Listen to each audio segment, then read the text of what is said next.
wearing, diamond ring wearing, kiss stealing, wheeling dealing, limousine riding, jet flying, son of a gun, and I'm having a hard time holding these alligators. You're talking to the Rolex wearing, diamond ring wearing, kiss stealing, wheeling dealing, limo jet flying. We Rick flaring on us, flaring on us. We Rick flaring on us. You talking to the Rolex wearing, diamond ring wearing, kiss stealing, wheeling dealing, limo jet flying. We Rick flaring on us, flaring on us. Check, we Rick flaring on us, flaring on us. It's apparent these girls staring. I'm Rick flaring, gold across my chest. I'm fresh to death, I'm Paul Bearing, not at all scary. One eye open like Betty Wops and find to these circles that's going in like a carry shot. Woo! I'm going in like a Mary Pop off that Mary Crop at the top flow at the Marriott. So questioning me is like questioning you. See, we the best dressed, so come and get blessed with the crew. Not one but two, different ways to slaughter your crew. Committed tat across the chest, I guess she blessed with the truth. People want to see them checks, representation of proof. Living through my elders trying to resonate to the youth. But ain't nothing to get my flash on. Longevity is heavily embedded in my melanin. Layman terms, I last long. My grind repetitive, I'm smoother than real silk. Lyrical cash cow who can't cry over spilled milk. We in here. You're talking to the Rolex wearing, diamond ring wearing, kiss stealing, wheeling dealing, limo jet flying. We Rick flaring on us, flaring on us. We Rick flaring on us. You talking to the Rolex wearing, diamond ring wearing, kiss stealing, wheeling dealing, limo jet flying. We Rick flaring on us, flaring on us.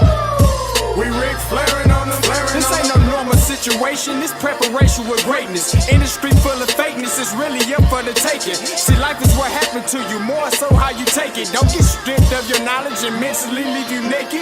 I like to live otherwise. I'm sorry that I'm fresh to death. I put the polo and apologize. See, black son, we ain't nothing like the mother guys. Quit to socialize, we organize, then we mobilize. Off the deep end like a scuba diver. And no confusion, just keep it pushing like Uber drivers. Woo! Business fresh just like a supervisor in a Gucci visor. Can't find a smoother rhymer. You're talking to the Rolex wearing, diamond ring wearing, kiss stealing, wheeling dealing, limo jet flying.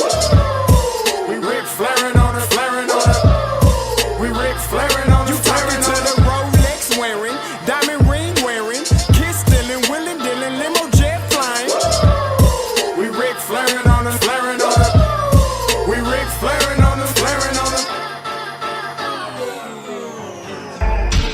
Yeah, DQ baby.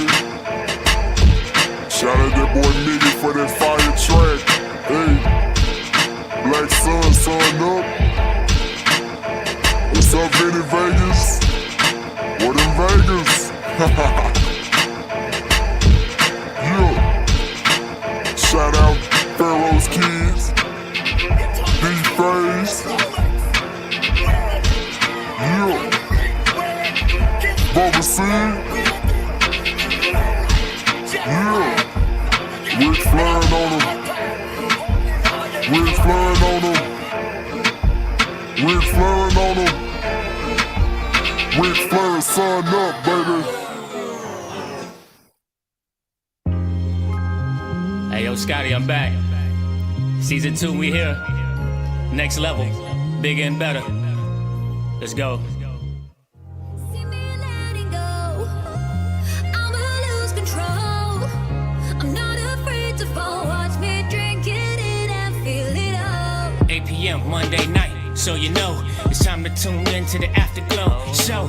Shout out to Kofi and them fam, you rattlers, the football historian. The audience is pouring in at this time like Jackson State playing Grambling. Both hosts like quarterbacks, but ain't scrambling. The Alcorn state of mind that I'm in got me blending in, but standing out like tiger skin. Shout out to TSU and all the recruits, turning down big schools for HBCUs. They changed up the scheme, so we changing the scenes. Money for our likeness is nice, but this means we gotta give it all that we got in this game.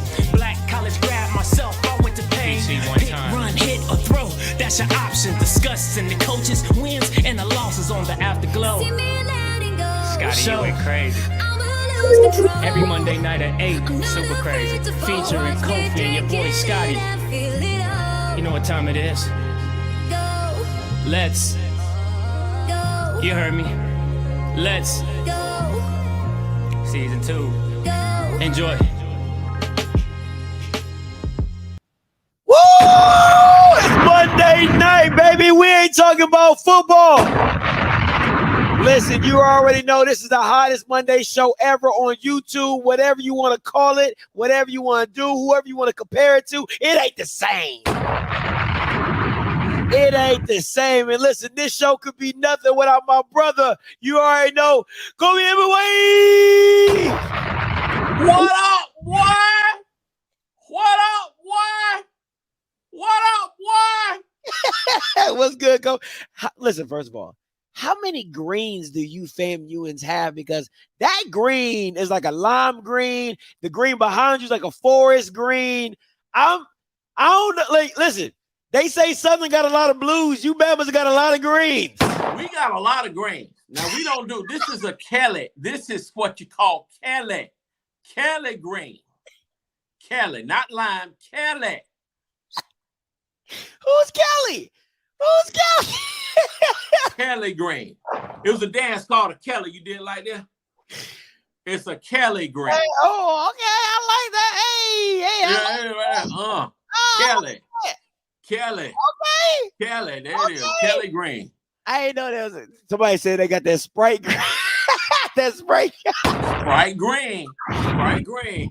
There we go. There's a lot of greens. I ain't even gonna hold you. That is a lot of green. Hey, listen, guys. You know, I usually don't do this, but I really got to break this down thing today, right? We got a lot in store for you because I know people are going to watch the replay. A lot of you Bammers don't like to catch us live because y'all lazy. All right, so we got a lot coming in today's show. And let me tell you, all right, we got the Celebration Bowl review. All right, we got some next year contenders.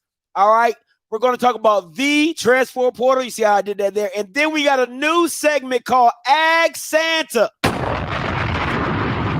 Okay, we got a new segment called Ask Santa. You know our Santa Black. Can we change it to hood it up a little bit and say Act Santa? Axe. You know, Act Santa. All right, cool. Act Santa. You know what I'm saying? We gonna Act Santa. What you trying to get? All right, so make sure Act Santa is the last segment of the show. Make sure you watch the whole thing through so you can enjoy that content. And most likely, I'll try to put some timestamps in there for you guys. But other than that, man, you already know what it is. We're gonna get right into it. Now, first thing first, Kofi, you already know how was your weekend, my brother? My weekend was good, man. You know, had a nice opportunity to go down, teach some tennis. You know, spend time with my girls, my wifey, all of that stuff. We did some good stuff this weekend. Okay. Then I watched the Celebration Bowl, and I'm sure we're going to talk about that. Oh, of course. But I really watched the Celebration Bowl, and it was a lot that happened in that game. You know, my daddy went to NCCU, so all of that is extra. But yeah. Mm-hmm. We definitely gonna get into that later today. So, all right, first thing first, we got to start from the people of the Caucasus of Mountains. Okay, now one thing about them people from the Caucasus of Mountains, Kofi, and everybody's been is hot on these. It's been buzzing in these streets. Is Deion Sanders Jr., also known as Bucky, was released of his duties one weekend. He was released of his duties one weekend. The people of the Caucasus Mountains said, sir, we will not stand for whatever you think is what you're supposed to do. So it says, Deion Sanders Jr. replies and says, I'm not even responsible for their page anymore either. After 1 week, I got the boot. Wow. Now, it couldn't just end there. It wouldn't be off script. It wouldn't be the Afterglow show. If it just ended there, it gets better. If you saw my earlier morning show, Swag Buzz, a prime disciple, you know, maybe he's a convert. I don't know. You know, he's taking shots at his Messiah. But he says, so apparently Colorado won't let Deion Sanders Jr. post on their social media pages because he doesn't align with their image. And then Prime, all-seeing, all-knowing Prime says, this ain't true. He killing it with YouTube. He'd rather keep that income. He likes the freedom of spontaneity rather than missing a moment waiting on a green light, which is understood by both parties. I'm all thy getting. Let's get an understanding. It's supposed to be in all. Yeah, I got you. In all. You know, a little misquote. God bless.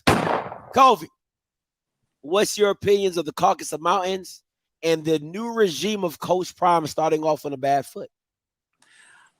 Well, the media machine of Prime will not be stopped or hindered. That's facts.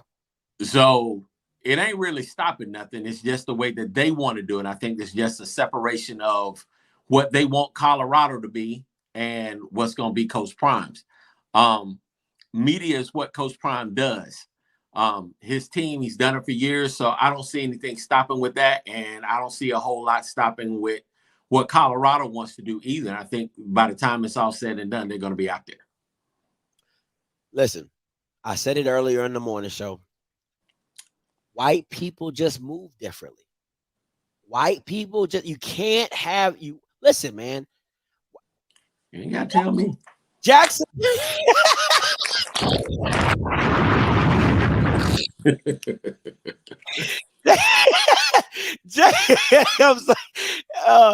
Jackson State always looked at Prime as the prize, right? The people from the Caucasus Mountains, he's an employee.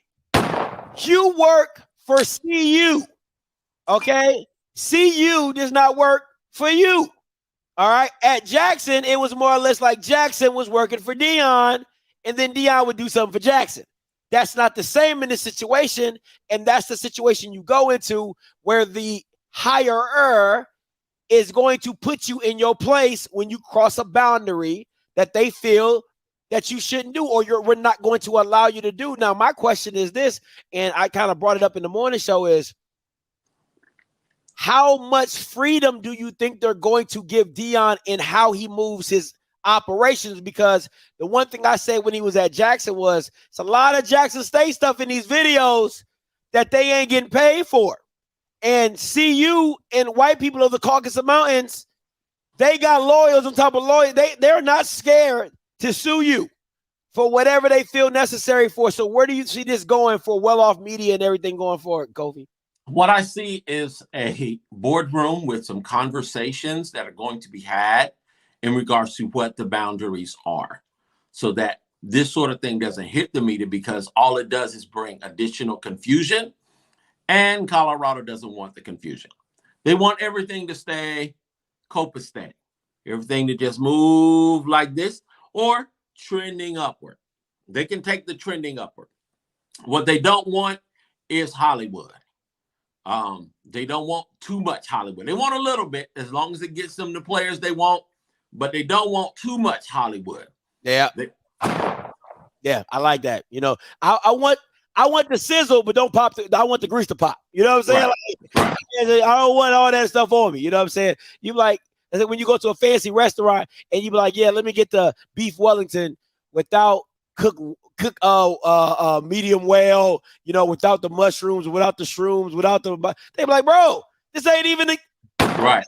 This ain't the same dish. It ain't the same dish. Ain't the same dish. You know, take all this. I don't want this. Substitute this. You're like, bro, that ain't. I cooked it the way I cook it, so I get it. You know, but hey, that's what happens when you switch genres. Okay, that's what happens when you switch genres. You go over to classical and bluegrass, and he didn't just switch a whole genre. I mean, he couldn't have got any more whiter than Colorado. I'm not trying to be funny. I mean, the only whiter place would have been Utah. Dion and Utah would have been just I'm telling you, that would have just been crazy, right? Oh, but man. You don't get much whiter than Colorado. I mean, the snow is white up there in Colorado, people. They so white, they don't even have no real country accents like that. They just, you know, white. Just white. Just white. Just straight white.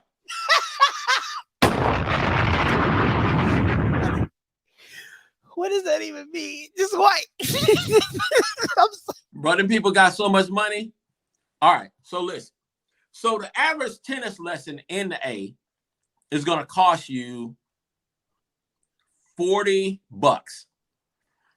at the center of where you take tennis lessons and stuff like South DeKalb, North Fulton, all of those, $65. Yeah. If you take it from the Lead Pro, $75.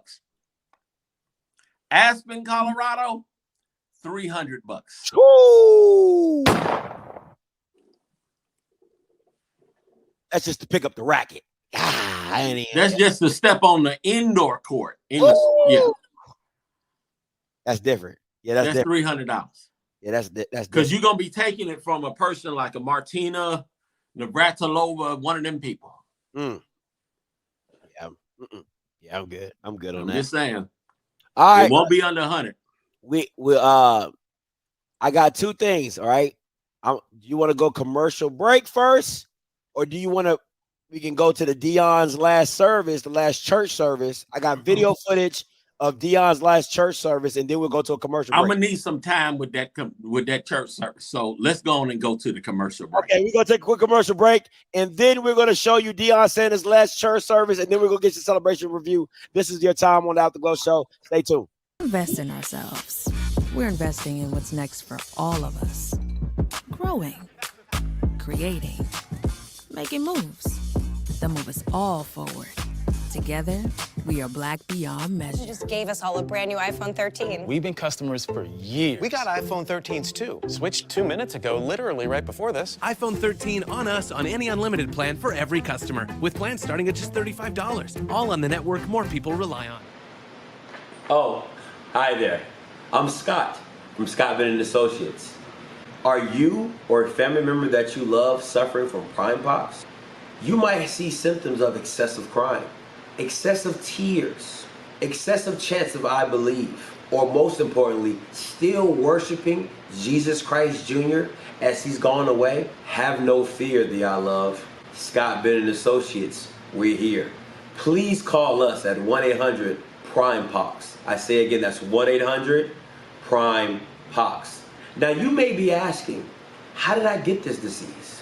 What are my treatment options? How would this affect my loved ones? All those questions will be answered with a free consultation call at 1-800-PRIME-POX. Because we at Scott Bennett Associates, we care. The I love, have no fear. Scott Bennett Associates, we're here. This was a paid advertisement by the Petty Corporation. Scott Bennett Associates, we are here. If you see something, say something. Keep others safe. Once again, this is a paid advertisement by the Petty Corporation. 1-800-PRIME-POX. That was a commercial break. Oh my God! Why you crazy, boy? That was a handsome young man. The Petty Corporation. Woo! I need some water. Jesus. I knew I should have had my cup here. Oh, Jesus. All right. Lord be with me. All right. That was a commercial break. Appreciate the Petty Corporation for supporting that paid advertising. All right, listen. We have video evidence of of Deion Sanders' last church service. Listen, be prepared. Get your Bibles ready. It was a doozy. Here we go. He ain't swag. I'm swag. He ain't swag.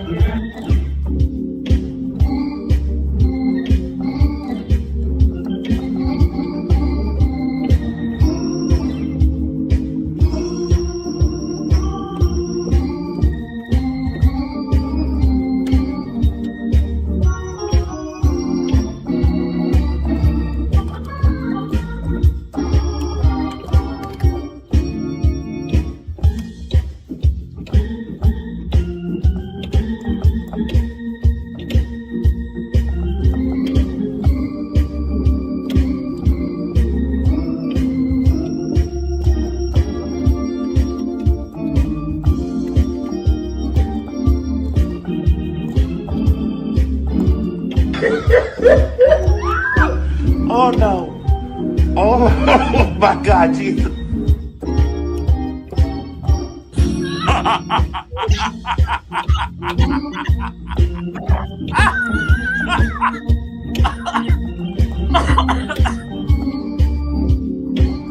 And I begin to tell God, Lord, if you just get me out of here, I'll live for you. I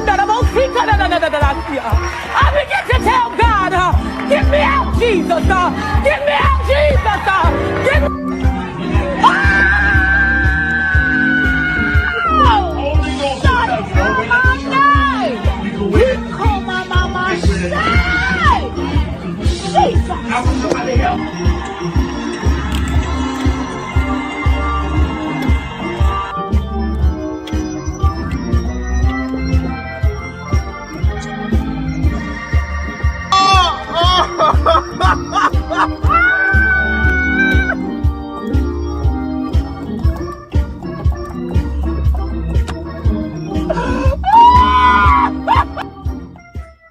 Oh man, boy, I'm telling you, ain't nobody bring it down like me. Can't nobody bring it down like Prime. Boy, I tell you, can't nobody bring it down like Prime, boy. Ooh, he set it off just right. Boy, I tell you, shout out to the person that sent me that video. It was not made by me, it was made by somebody else, and they sent it to me. He was at the actual service. So appreciate you. Appreciate y'all. All right, let's get into the Celebration Bowl review. All right, 41-31. It's with the lady in the thing. You see, yo, that just give me every time. 41-34, Kofi. From what was your observations of this game as you was watching it? The preparation and discipline of North Carolina Central. You know, I know there have been a lot of chatter about, you know, the whole Campbell game, and because Jackson State beat Campbell and Campbell beat North Carolina Central, how much of a mismatch this was going to be. But that whole motivational thing, I knew when Ashley Robinson got up there and called North Carolina Central, North Carolina A&T. It's a done deal. It was a real wrap. I was like, bro, like, this is going to be motivational material. Just the open disrespect of North Carolina Central was really on display. And you heard it in his post-game comments. But I want to say the game plan of North Carolina Central offensively was solid. It was just brilliant. Not too much, not too little. Take what the defense gives you. Yeah. And take advantage of the athleticism of your quarterback. And guess what? Run the freaking ball. We've been saying it literally for the last 2 years that if you run the ball and you're able to match the intensity or supersede the intensity of Jackson State, then you're going to have an opportunity to really win the game. Now, I know people said that their wide receivers, quote unquote, were just not as good as some of the wide receivers that Jackson State had seen. But when you take the time to really run the right scheme against the team and your quarterback is good at making decisions, you're going to see the type of play that North Carolina Central was able to come up with. But it began with North Carolina Central's physicality on both sides of the ball. They brought the intensity, they brought the execution, they did not back down. They did what they had to do, and they ultimately won the game. And okay, let me finish up. No. It was you know, we had talked about having to be ready in all three phases of the game. You know, special teams, defense, offense. Same thing that they did against Alcorn without, you know, the punt returns or kick returns for touchdowns. Central special teams are really, really good. You know, you saw it with the trick play. You saw it with the attempted onside kick, like I call it the lob kick, the lob onside kick. Yeah. That they didn't recover, but again, J-State had to be on really cues. Now, credit to J-State. They played a good game. Shadur played a good game. It was much better than the game that he played against South Carolina State. And, you know, they were in it till the very end. But Central really wanted to win this game. They came out like they had something to prove, and they did. Yeah, they did. I think the most surprising thing to me, and anybody that's asked me about the game, I've told them the most surprising thing to me was actually how dominant North Carolina Central's offensive line was in this game. Like, I knew they were good, but I didn't know they would be that effective against Jackson State D-line, because that was a huge matchup for me. And I will say this, I wasn't a huge fan of North Carolina Central's defensive line, and they still showed weakness, but they made the plays that needed to be made at the biggest points of the game, closing in, the sack, the 3rd and 15 sack, just little things like that helped them make this game go in their favor. Bruh, the whole schemes and blitz packages. I'll let you go. Oh, go. But the one thing for me that I've been saying over the last 6 games, and we've all been saying about the SWAC, is if teams had a quarterback outside of the debacle of FAMU, the games would be a lot different in the SWAC. And you saw what having a guy looks like. He wasn't flashy. He wasn't throwing up 300, 400 yards. I think he went for like 175, another 100 on the ground.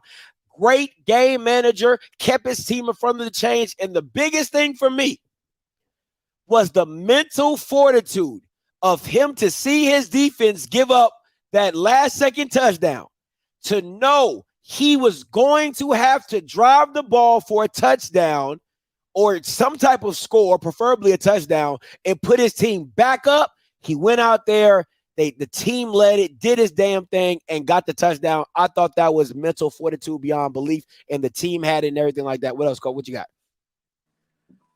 That Davis Richards was looking like Vince Young, bro. That's what I was thinking about. Just consistently moving the ball down the field. His athleticism made Jackson State pay, and his accuracy with his throws was on point. Yeah. He made good decisions with the ball. You could tell from a schematic standpoint and from a game plan standpoint, North Carolina Central had done their homework, and, it was just like, we had talked about, and I know people talk about that whole, that extra week that North Carolina Central had to prepare for the game. I don't buy it, just simply because if I'm Dion with all of my analysts and everybody that I'm paying. Speak on it. I knew that North Carolina Central was going to win the MEAC way back in October. By the end of October, I knew who the MEAC champion was going to be. My analysts should have been in on North Carolina Central. Period. All of my analysts, all the people I talked about, all the people I talked up and all that other stuff, they had plenty of time to game plan for North Carolina Central. And I'm not saying that they weren't prepared, but I think just across the board, North Carolina Central wanted this game more than Jackson State did. Why does it always seem like that when it comes down to the Celebration Bowl, that the MEAC schools want the game more than SWAC schools? I'm just talking about in the Jackson State proceeding. And I'm going to say this, and I'm going to play the clip from Coach Oliver's post-game conference of how he felt disrespected. They had a chip on their shoulder. The disrespect was real since we've been down here. We come to the press conference, and many of you were here last week. Their athletic director addressed us as North Carolina A&T State University. I mean, come on. We pull up to a dinner the other night. Buses won't move. They got to drop our guys off in the middle of the street. Pre-game, we supposed to come out at a certain time before the national anthem. For whatever reason, the other team wasn't ready, so they stopped everything. My guys sat in the tunnel for 10 minutes in pregame, waiting to come out. But it don't matter. Now, also what he did not say, and for somebody I spoke to that was at the game, that was there on the field, he said Dion was trying to do his pregame walk around, and Coach Oliver shut that down.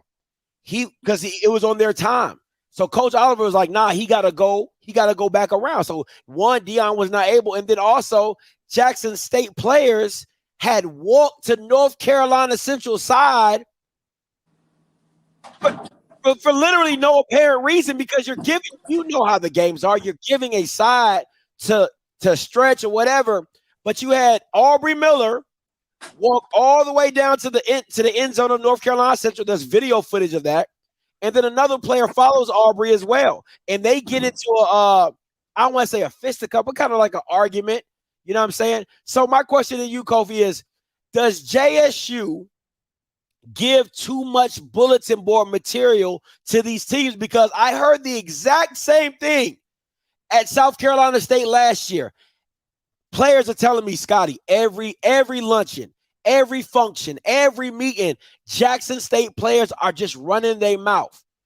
One North Carolina Central player told me, he said Cam and Travis were the biggest trash talkers all week. All week. Cam couldn't shut up. Travis Hunter couldn't shut up. So is it just the disrespect? We know what the media is going to do. We know the media is going to flock to Jackson and Dion, but is Jackson State, for the past 2 years, have they just been given too much bulletin board material for opposing teams? Absolutely, bro. But you know, this doesn't just start. This is who Prime is. So his team has taken on his personality. Speak before you think. You know, speak before you think. I remember, just going back to that whole bulletin board thing, the University of Miami had won the national title. Florida State and them lost by the whole wide right thing, the wide right debacle that started that. The next year, Florida State gets the #1 recruiting class, and they go in and like, okay, this is our year. We gonna do it. We gonna whoop everybody, XYZ. And they go so far as to make a whole rap record about how they are the absolute best team, XYZ, knowing that they had to go down to the Orange Bowl to play. They go down to the Orange Bowl and don't score 1 point. Wow. It's 31-zip UM. 31-zip. So when you look at it, you know, just the team, and this is just to chalk it up moments and just different things like that.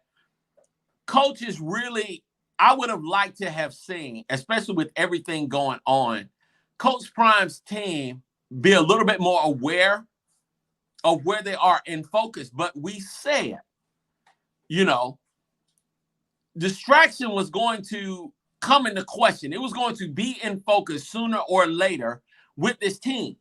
As talented as they were, you know, distraction is a big deal. Yeah. You know, especially with young people. Now, you know, not to mention, Jackson State has never won a postseason game outside of the SWAC. Ever. So, you know, something's going on with that. That's not cool. I don't get it. I really don't get it, because, you know, people say they take on the persona of Prime, but Prime said he never talked to his opponent. He just talked about himself. That's what any interview you see of Prime talking about his NFL career, he said, I never talked to my opponent. I always talked about myself. So if that's the persona that your team is taking on, how is it that every time in the biggest game of the year, the players from the other team always come back and say, Jackson State wouldn't shut up. They would not shut up. They talk about everything. I remember South Carolina State player told me last year that Shador said, this is my trophy at the luncheon. So it's just little things like that. I feel as though Jackson State has, because you're listen, the MEAC already is the underdog. They have nothing to lose. They're coming in just playing their hardest. Why give them more food or fuel to get off on? That's Dion. Well, let me just go here, since, you know, Dion is a brother in the Lord, and he loves Jesus, and you know, he talks about Jesus and God and all of these different things. Proverbs 27:2 basically says, let another man praise you and not your own mouth, a stranger and not your own lips. Let other people do it. The media was good for it. Let other people praise you. The media was good for it. You know, no. It's just, it opens the door. It gives energy because Deion is an A-list celebrity. Go ahead. You know, Deion is an A-list celebrity. So everything he says and does is going to bring crazy attention to it. It's going to be off the chain, man. It's going to be not only his own media team, but other media that want to take what he does with a soundbite and multiply it. You know, and sometimes it's just good. Your best coaches find a way to praise the other team. Absolutely. Man, listen, even Nick Saban. All the time. Man, I remember the kid that got drafted by the Jets that one year. He was like top 5. He said something and he forgot and was like, no, you know, Kyler Murray's a great quarterback, you know. But that's just how they're taught to speak. That's how you don't give the other team energy, even when you're the best of the best or whatever. That's the standard. But we'll see how that works in Power 5 for Deion. Let's go to question. Is the MEAC just better than the SWAC? Because if we're talking about per capita, right? We already know what it is, per capita, per the size of whatever. To be 6-1, right? You take FAMU, you take Bethune away or whatever, but out of 7 attempts, they have 6 championships on y'all, and now they only got the Elite 6, because that's all it means. I mean, they got the Sweet 6 or whatever you want to call it. You know what I'm saying? Is the MEAC just flat out better than the SWAC? I think I would say no, not overall. Okay. I think if we had gone head to head throughout the year, the SWAC would have had multiple victories. I mean, now this obviously is a different North Carolina Central team this year than it was last year, but they just lost the Mississippi Valley last year in a beta, you know, with the same QB. So it's not that. It's the fact that I believe that the top teams in the MEAC are very, very good. North Carolina A&T is very good. When FAMU was in there, they were good. They haven't gone to the Celebration Bowl yet, but A&T are the team that represents the difference in the conferences begins up front and how they play football. The SWAC, by and large, until Coach Prime got there, has been more of a skill position conference where your QBs, your wide receivers, your dynamic playmakers, your people with movement and ability are able to get out there and make plays. But if you know football is one in the trenches. And the MEAC plays a very physical brand of football for the most part.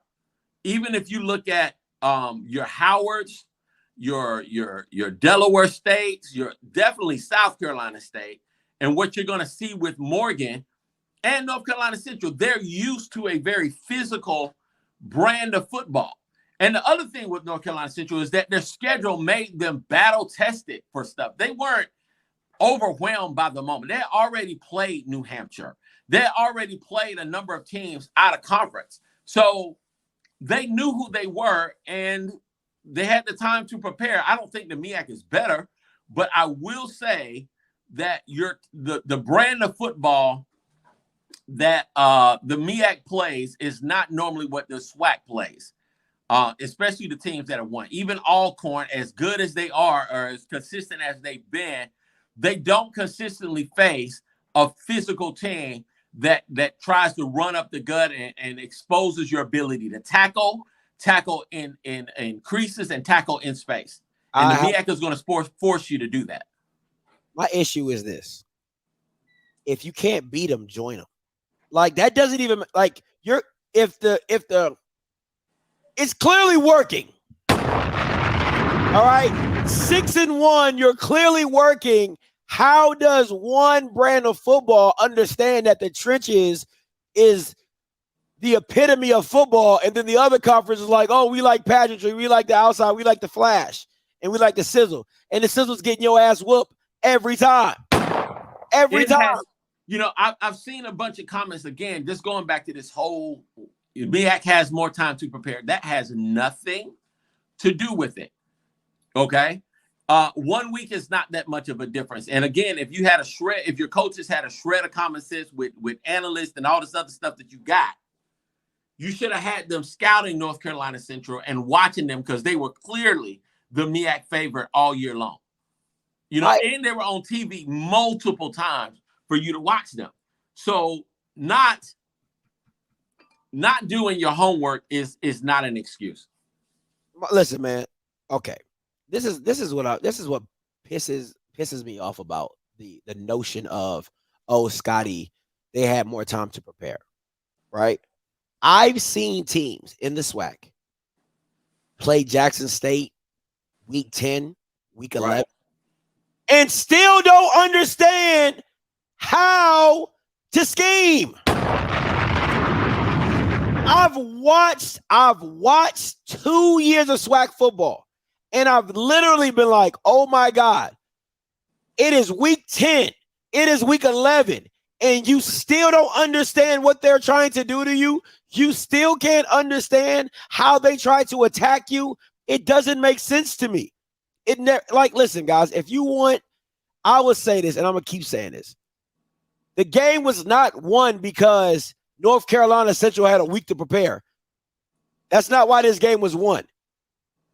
The game was won because they wanted it more. They played harder. They made more plays. I mean, your defensive player of the year was getting ran through.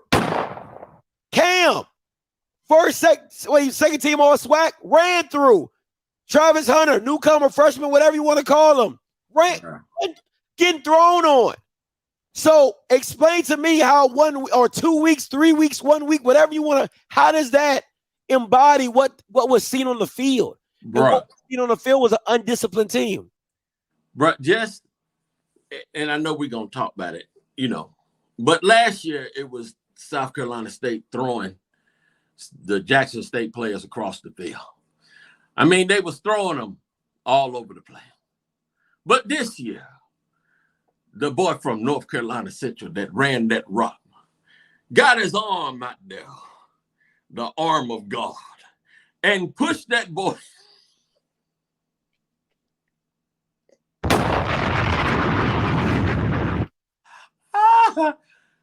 Oh my God. That was a darn, what's that running back from? Derrick Henry. That's a Derrick Henry special right there. The boy is not close to tackling this man. And the way he just pushed him down was just illegal within itself. You know, that was the message. That to me was the play of the game of everything that you needed to see about North Carolina Central and what they wanted to do. The arm of God knocked that boy down. And again, just simple game plan. You got an aggressive defensive line. Run the darn screen. How many screens did you see from any SWAC team this entire year? Not many. I'll tell you that. Not many. It's horrible. And again, let me just say this. FAM using the SWAC, and Willie Simmons openly admitted that this was the worst coaching job he had ever done. And I'm totally in agreement with that.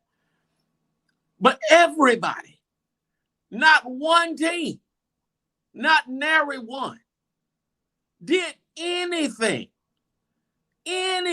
worth talking about from a schematic standpoint. I'm sorry, go ahead. It's the truth. It's the truth, bro. It's the truth. And let me just say this again. You can have all the stars you want. If they're not in position to make the plays and they're not being developed properly, because everybody gets hyped over stars and all this other foolishness, Stars don't play the game. Stars don't play the game. Stars do not play the game. Stars do not play. That's the reason why North Dakota State has yet to win. I've never seen them at the top of any recruiting polls anywhere. I don't see any announcement of 5 stars, 4 stars, none of that stuff. But they win natties every year because they develop their players and they put them in position to make plays. Absolutely. All right, guys, we're going to keep and they cheat because they cheated. They did, UIW. Hey, we're going to take a quick commercial break, guys. We're going to go right into the transfer portal. I know everybody wants to talk about it, so we're going to get right into it. All right, you're watching the Afterglow Show with me, Kofi Hemingway. Let's get it. Oh, hi there. I'm Scott from Scott Bennett Associates. Are you or a family member that you love suffering from prime pops?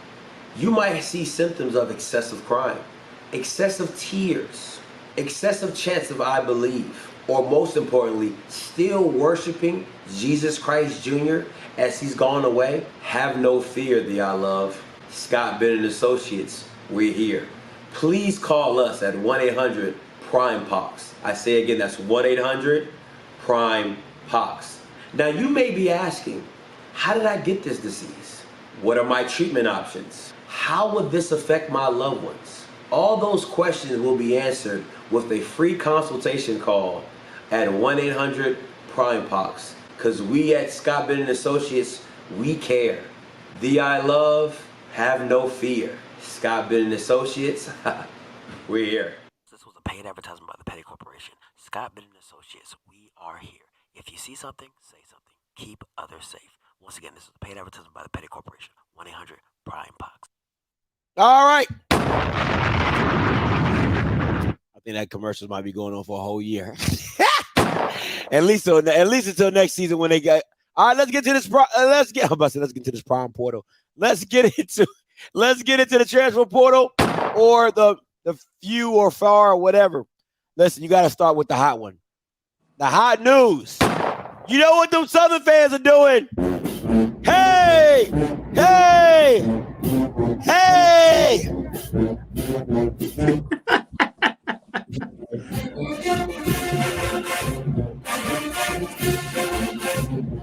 Listen, them Bama said Christmas came early. Yo, I swear to God. I done had so many Southern fans hit me up and say Christmas done came early. I've never heard of a school wanting somebody to get in the portal.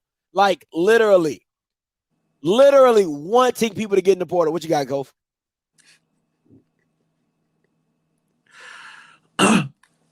First off, I feel like a lot of these players that are in the portal really talk with their families, and their families don't know football. They just stroke their egos and all of this other stuff. You know, why are people, where is he going to go to play quarterback? ITT Tech. Look, if Kalen Newton, am I saying his name right? That's Bashawn McCray. No. Kalen Newton. Who's that? Cam Newton's brother. Oh, Kalen. Oh, got you. Kalen Newton's brother transferred from Howard once Mike London left. He was one of the MEAC players of the year. Offensively, we couldn't stop him. He was so freaking good. Dual threat QB, throw the ball, run the ball, all of this stuff. He made the decision to make a position switch. And he was the MEAC player of the year offensively. You know, I don't see anybody but maybe a Division II team, maybe. Yeah, especially at the quarterback position. Yeah, he's gonna have to go down. He's definitely gonna have to go down to be a quarterback. To be a quarterback, he's gonna have to go down to Division II. Absolutely. Maybe. You know, because I mean, Division II. Boy, y'all crazy. Ooh, Jesus. Mission College, DeVry, Hillman. Oh my God. What is it, DeVry? I'm sorry. Go ahead. No, but seriously, bro. Like, you know, I don't know who's advising him, but sometimes it's okay to be humble and humble yourself.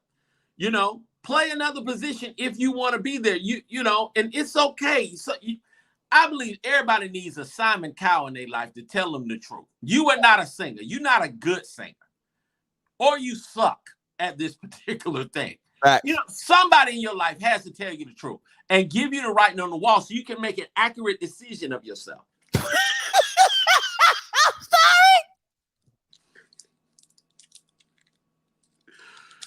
Oh, Jesus.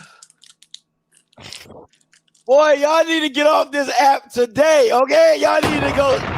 That boy said Berkeley College. Like, what is wrong with people, man? Not even Tougaloo, Tugaloo. Oh, my God. Something is wrong. And it's Dooley's fault. How so? How so? Dooley should have played Bubba and been done. Fact. Now that's facts. Now He should have played Bubba and been done, put him on the bench, and let him ride the pine for a little bit and learn and have an honest conversation with him. Not good. What? He could play for University of Phoenix online, an online football school. Lavelle School of the Blind. Oh my gosh, man. Oh my gosh, man. I swear to man, y'all Bama's just Atlanta A&T. Terrible. You Bama's are terrible. It's Dooley fault, man. Man, and then people, you know what, people got the nerve to tag me on Twitter because he in the portal. Like, I'm like, you're like, Scotty, you did this. How I do it? How did I do it? I was just trying to explain to y'all who he was. I didn't tell that man when to go in the portal. Talking about Scotty, you did it. What? I'll say this, from what I heard, is that they offered him to be a slot receiver. He said he's a quarterback, and he decided to dip. That was word on the street from what I've heard. So, you know, was it mad? You said what? Was he angry? Yeah. You know what we supposed to do? You threw X amount of interceptions. You did X, Y, Z. Every game we wanted to win and needed to win, you couldn't do it. You didn't do it. We wanted you to do it. We gave you the opportunity to do it, but you didn't do it, and you didn't play well. You know, we got to make a decision, son. Dooley probably like, son, it's you or me. I didn't got death threats on you. Oh man, listen, it was. It can't. No, you're right, Kofi. It would have came down to that. If that boy would have walked into spring season as a quarterback, it would have been him or Dooley. And I think, Dooley had to pray to somebody, talk to somebody, and somebody who got his ear let him know that's not the guy you want to hook your train to. That's not the guy. And I bet it was Pete Richardson. I bet Pete Richardson put that man aside and say, hey, man, I vouch for you. I vouch for you. You're making me look bad. I vouch for you. You better get your house in order, or you be out. You be out the curb. That boy had to go. Had to. I don't feel sorry. I didn't feel no kind of way. I didn't feel no allegiance, no feelings. I did not feel bad. I was just like, he got to go. And I wish him well. Now, listen, man. This is when you know the portal has gone too far. This Bama is the long snapper.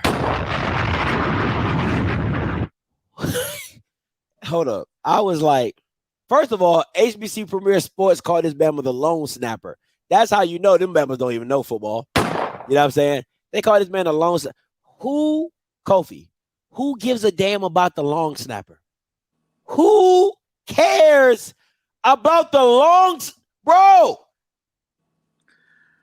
For the year 2022, 22 Jackson State players have entered into the portal. Dog, you're the long snapper. What? Nobody comes to see, and then you got a whole announcement. Bro, just quietly walk your ass to the portal. Like, you're the long snapper. Long snappers are important, but I think Twitter has just empowered so many of these athletes to just write their own little dissertations, and some of this is really sad. Really, really sad. Now, when I saw this, somebody sent me this, and I literally died laughing. I said, are you freaking kidding me? You're the long snapper, my boy. Like I couldn't even, like for real. Like for real, for real. I'm like, you're the long snapper. Like you don't even do double duty of like, oh, I'm the punter, you know, I'm the long snapper. You're legit the long snapper. Like, come on, man. What do you do? I'm the long snapper. That really did something to me. All right, let's moving on. Right. So once again, now this number has gone up. As of right now, word on the street is that Jackson State has 35 players in the portal. All right, I got that from a coach who can see the portal as it comes.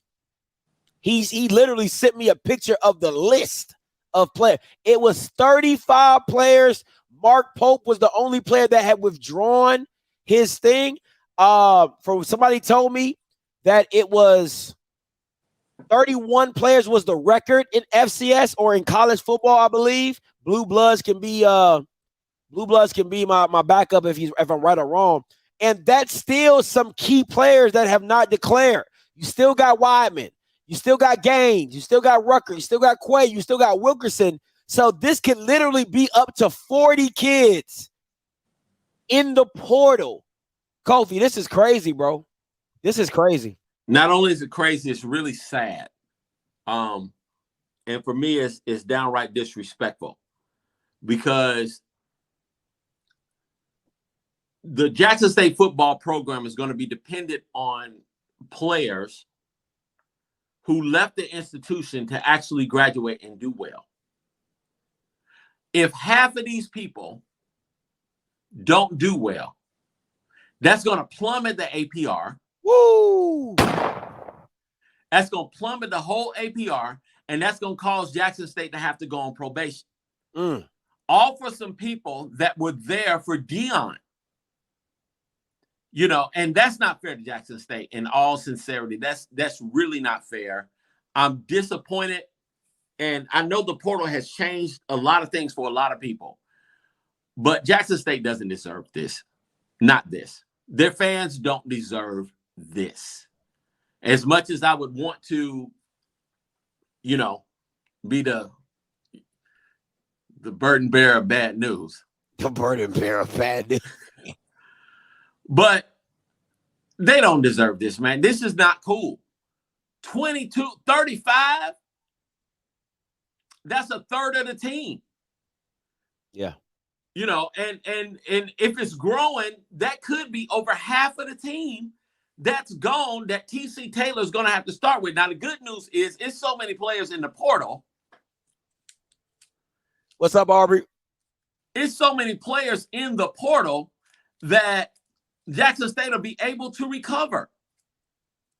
You know, but Jackson State deserves better. And I pray that the players that enter into the portal do well in their classes so that Jackson State doesn't have to suffer any APR issues. You know, I got a spokesman for the Jackson State fans. Oh, yeah. I ain't gonna lie, I'm getting cooked.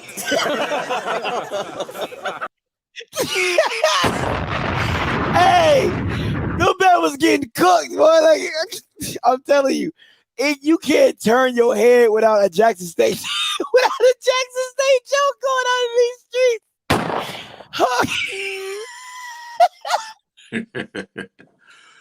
Whoo, Jesus. Oh, yeah.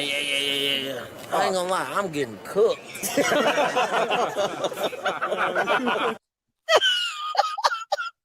Bruh, from the long snapper to the cook. Oh, man. To all of this extra, man. This is the I left.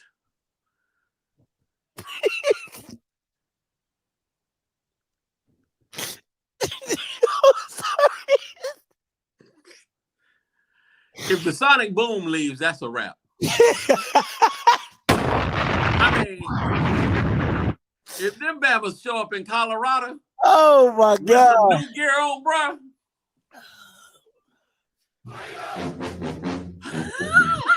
Oh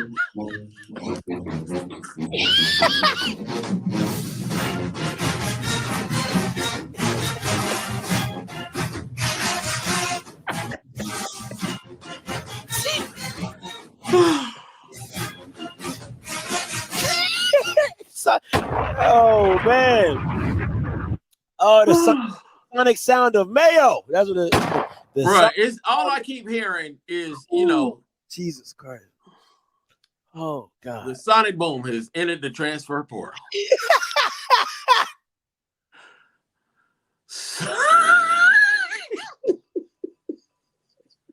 The J5 has entered the transfer portal. Hey, they in that portal like this.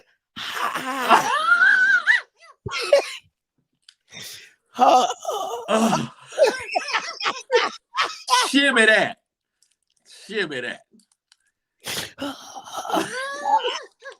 Oh man. Oh man. The sonic boom of the West.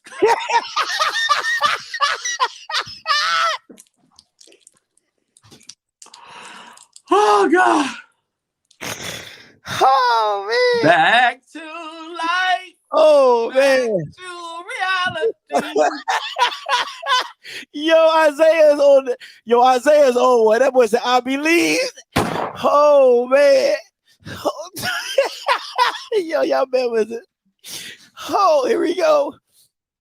Oh man. Yeah. I ain't gonna lie, I'm getting cooked.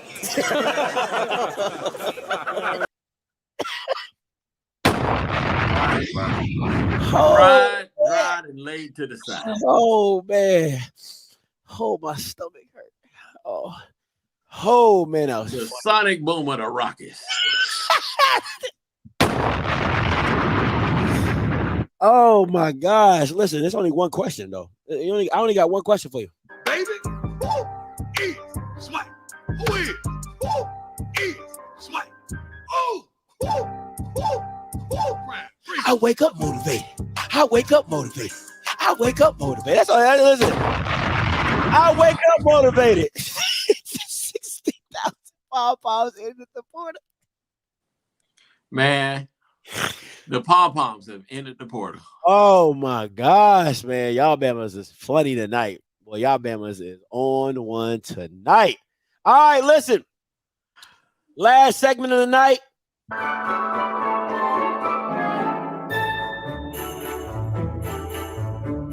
Ask Santa. Oh, hey, okay. And you know our Santa chocolate. There we go. You know what I'm saying? Ho, ho, ho. All right. Ask Santa. So you know how Santa is. Ho, ho, ho, ho. Merry Christmas. I see the little boy. UAPB. What do you ask for Santa?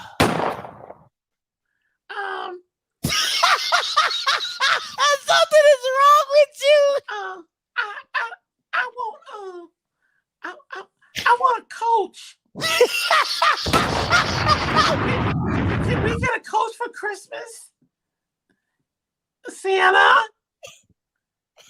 Can we have a coach? Something is wrong with you. Oh my gosh, bro. Something is freaking wrong with you. Santa? I really would like a coach and some wins next year. Not the wins. Oh, I'll see what I can do. I'll put you on my list. Thank you, Santa.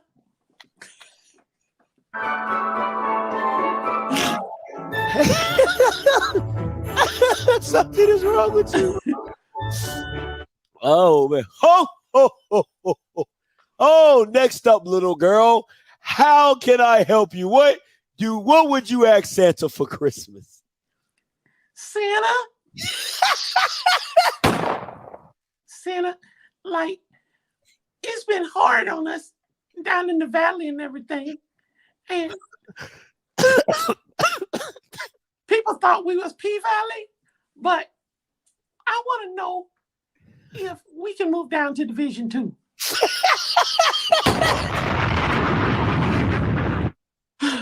Because we need too much. We need a weight room. We need a field. We need a coach. We need a staff. We need trainers. We need shoes. We need uniforms. They done took Coach dancing. I mean, what we finna do, Santa? We need to go on and move down to Division 2. Santa will look to see what he can do. Santa, we don't even have a scoreboard, Santa. Okay, little girl. Coach Dancy was out there rowing the yard on his own. Okay, now I got it. I got it. All right, I only got one list now. Okay, move on now. Move on, little girl. All right. Merry Christmas, little boy. What would you ask Santa for Christmas? Santa. They got us traveling all across the city of Daytona in school buses. Can Bethune-Cookman get a school bus, like a real bus for our people to ride on? Can we stop putting the ban on school buses to go to the game like that in high school? Is that it? Santa, can we get a bus? I'll see what I can do. Santa, wait. We need some new board members and a president. They done froze the darn hiring process, Santa. That ain't right. They got to get us a coach. I guess a coach is an essential worker, but can they get us some new board members for Christmas and a president for real? Not an interim. We need a real bona fide president, like a Barack Obama type. What the hell is wrong with you?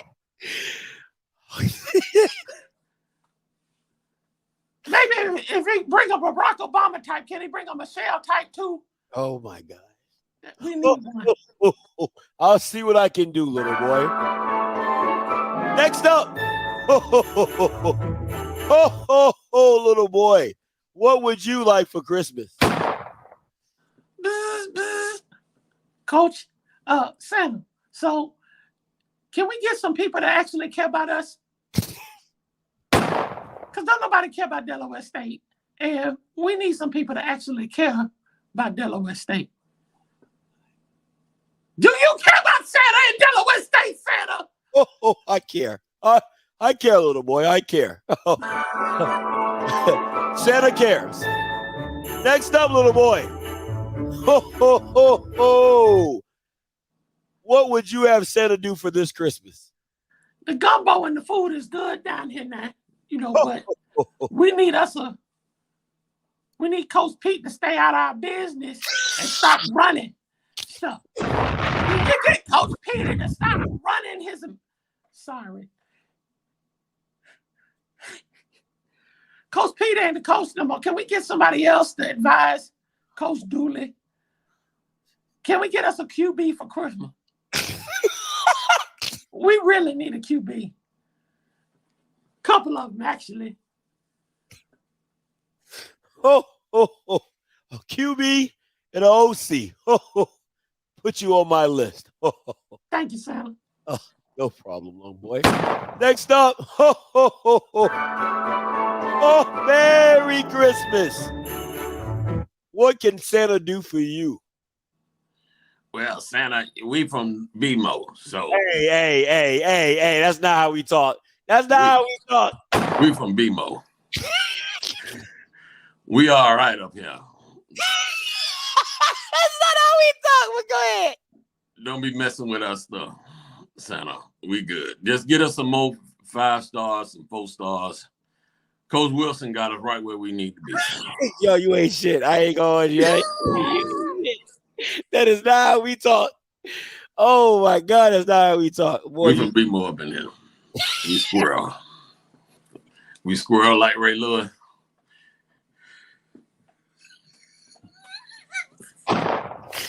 Oh my God, something is wrong with you.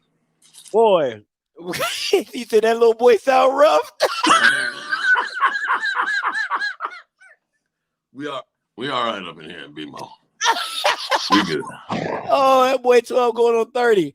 Oh man, y'all stupid. Ho, ho, ho, ho. Merry Christmas.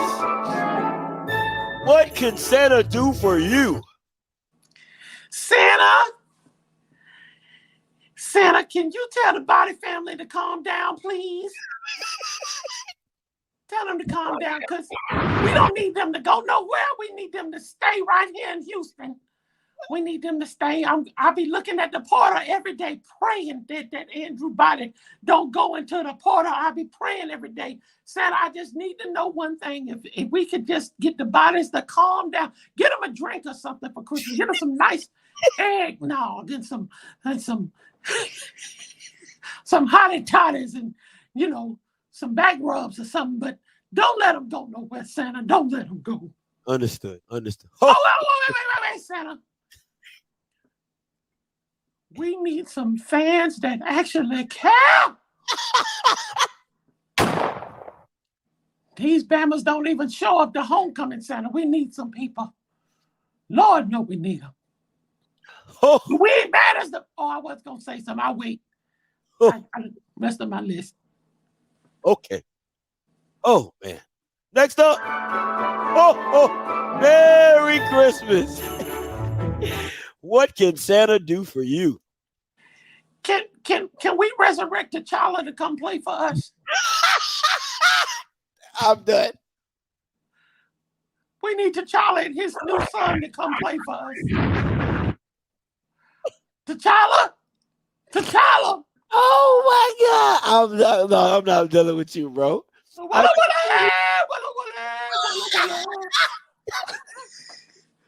T'Challa!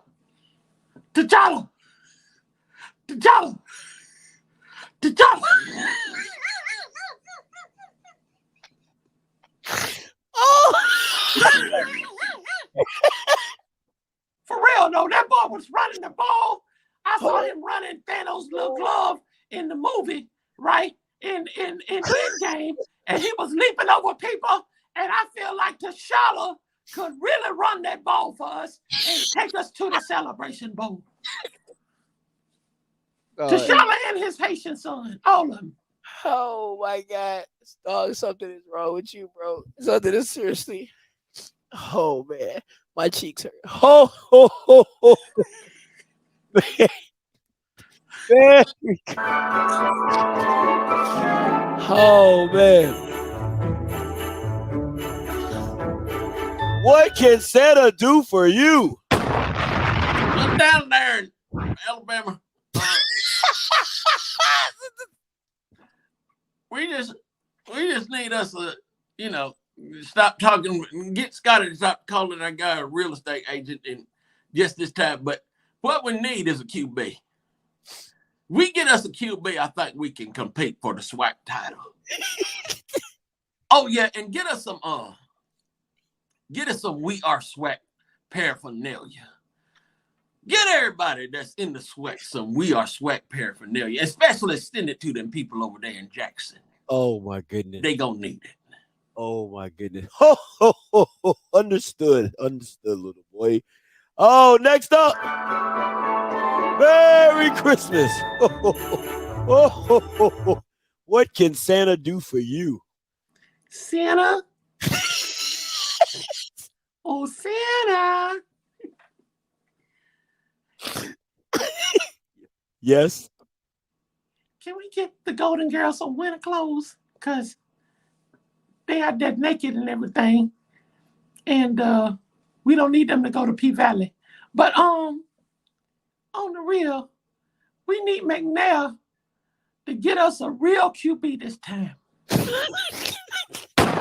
He been playing with it for the last year or so. I know he was tackling and everything. But if he gets us a QB, I swear to God, I believe we'll win the SWAC. Swear to God. I swear to God, we'll win the SWAC. It'll be Cherokee in the morning, Cherokee in the noonday, Cherokee late in the midnight hour. Whoop, whoop, whoop. There we go right there. Cherokee. Oh, Cherokee.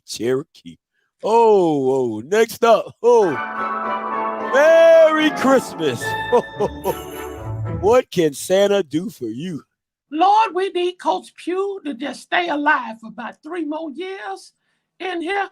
If we could just stay alive for about 3 more years with no heart attack, strokes, or anything like that, we'll be all right, because we got to get the next coach prepared. I know folks was trying to run him off and everything, but it's a little too early. We need him to beat Jackson State like a drum again, and we'll be all right. I'll see what I can do, little boy. Next up. Merry Christmas. What can Santa do for you? Santa, can we stop playing like our football games is a funeral? Because don't nobody be coming to see our team. And when they come to see the team, they just sit there like they're at a funeral and everything. They just be sitting there, Santa. And I don't know what to do. I don't know what the problem is. But, you know, even when they come to the Magic City, they just be sitting there, Santa. They don't even wave pom-poms like the people at Jackson State. They just be sitting there. I was watching the Valley game this past year, and it was all about 10 of them in the stands at the Valley game. And you know what they was doing, Santa? What was they doing? They was just sitting there.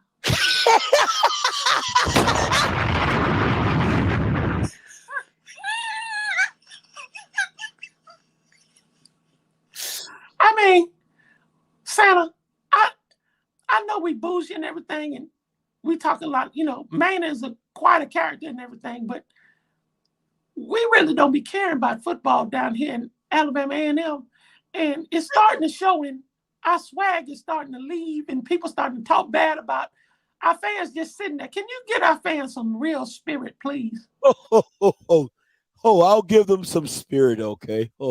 Christmas spirit. Merry Christmas.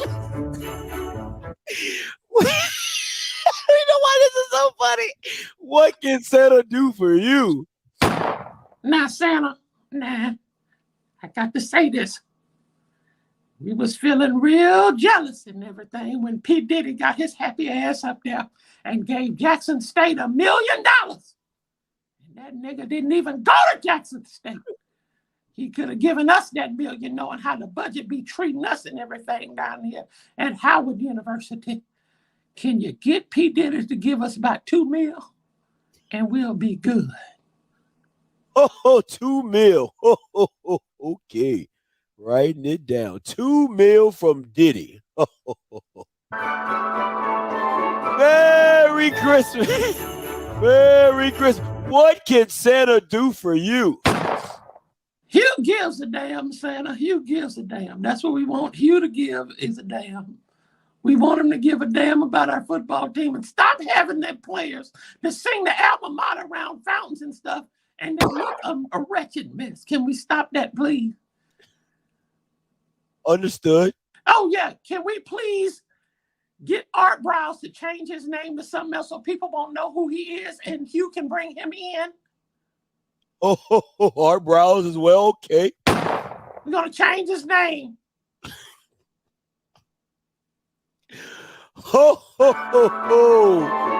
Merry Christmas. What can Santa do for you? Can we get the players in the shower to stop grabbing one another's booties and stuff like that?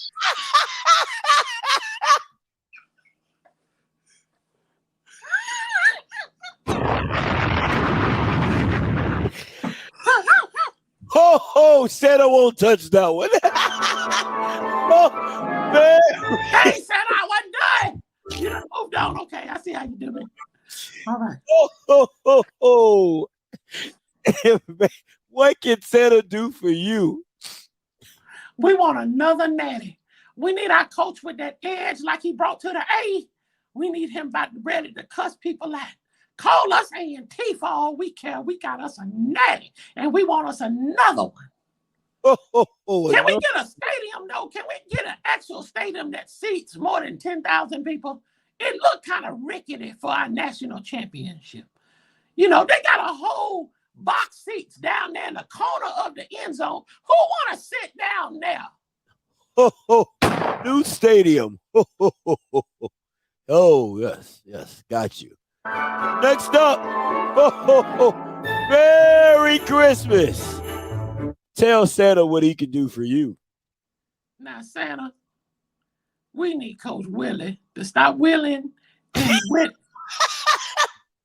and beat J-State. If he could just beat J-State, that's all we want for Christmas is to beat, not only beat J-State, we need him to beat J-State by like 75-3 or 75-0. That's what we need. We still hurting from that L. We need Coach Willie to wear everybody out come 2023.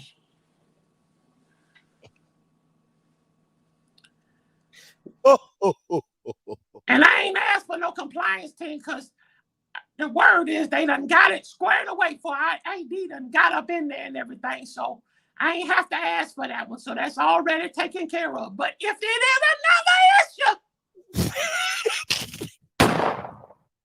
Santa, I'm coming up to that North Pole and me and you finna have some words. Oh, man. Understood. Merry Christmas. What can Santa do for you?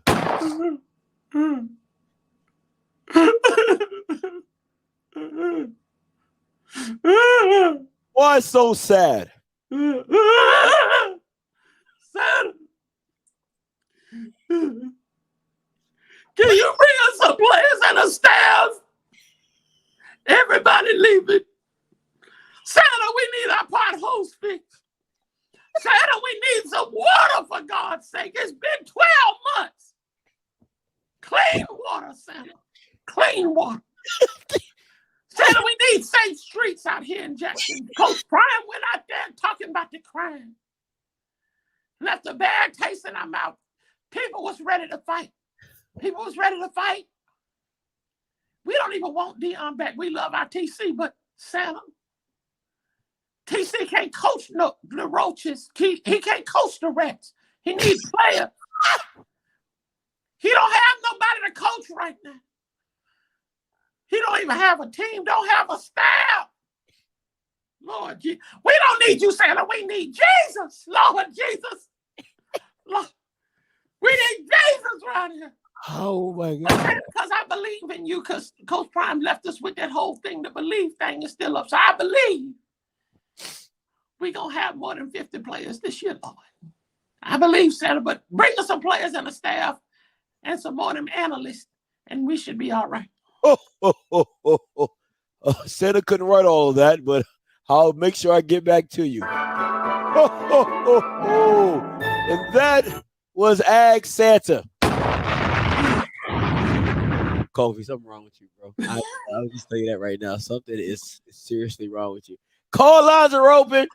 518-263-8124. Once you hear the white lady, you know the call lines are open. 518-263-8124.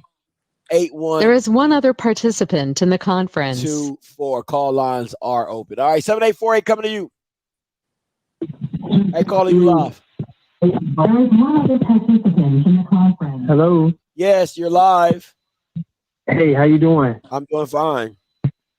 Listen, got a question for you, Scott. I got quite a few questions. I got one for Kofi. First of all, Scotty, you covered the SWAC all in 2022. I know hate is a big word. I'm not going to say you hate Jackson State, but you wasn't a big fan of Jackson State. I want to know if when you rag on Jackson State, is because it was it Dion or was it son or is it because of Jackson State fans? And going into 2023, will you give TC Taylor the same hard time? Or are you still going to be hard on Jackson State? Has Jackson State fans changed? Then I'm still, as long as they ain't going to change, I'm going to still be on their ass. It was a little bit of, it was like Jackson State fans, it was a little bit of Dion's, a little bit of Jackson State fans. That's why I went on them so hard. Okay. So it had a lot to do with Dion because is it unfair to other players? I mean, but you got the rest of the SWAC. So you saying the rest of the SWAC fans are not like Jackson State fans? Not as annoying. There are some annoying fans, but not on Jackson State's level. They're annoying. And so that's why you were so hard on them all year. Yeah, and I'm gonna stay hard. And now when they lose, I'm gonna be even worse. Oh, I'm gonna be even worse. I'm gonna be ignorant. I'm gonna be flat out ignorant. But it sounded like you were pulling against them all year out of all of the schools in the SWAC. I was. Okay, so that's what you wanted to do? Yeah, I mean it's a free country. I mean I'm kind of confused about the questions. And another thing, Kofi, I want to ask you. I want to ask Kofi is that with the player that they're saying that the young man is getting death threats. I think it's pretty sad. I don't think that's a sentiment of all the Jackson State fans, and that could have happened at any game. Look what happened with the game with the LSU Notre Dame game early in the year. I think it's very sad if that's the case going on. That shouldn't be. And another thing, I'm beginning to think that Dion has left us in worse shape than we were before we came in, because based on what Scotty's saying, there's almost 25 players hit to the portal. 35. How can TC Taylor bounce back? 35. How can TC Taylor bounce back for this? And what is he going to have to work with? That man going to be up the creek without a paddle. The good news is the portal has thousands of players that are looking. And it taketh away. So he's got a whole portal to work with. And watch this, because of the portal, there are a ton of high school players that are now available. Come on. That are looking for a home. So it comes down to what TC Taylor, how he wants to build, how he wants to model the Jackson State program, and how he wants to go forward. I think that it's there. They are on the map. People know who they are. They still got a great fan base. They are, they get on people's nerves, but they've got a lot to work with. And if it's worked right, I think, just give it a few months. Right now, it's very painful to watch. But, it's not over. And the signing day is not until February the 2nd. So they got time. For me, listen, I'm going to go back to the original question. Listen, I didn't want Alabama State to win. And they weren't winning. They weren't, I wouldn't listen. There's some fans I just like to see in misery. All right. Alabama State's one of them. Jackson State was one of them. Who else I wanted to see in misery? Alcorn when they were playing my boy Andrew Buddy.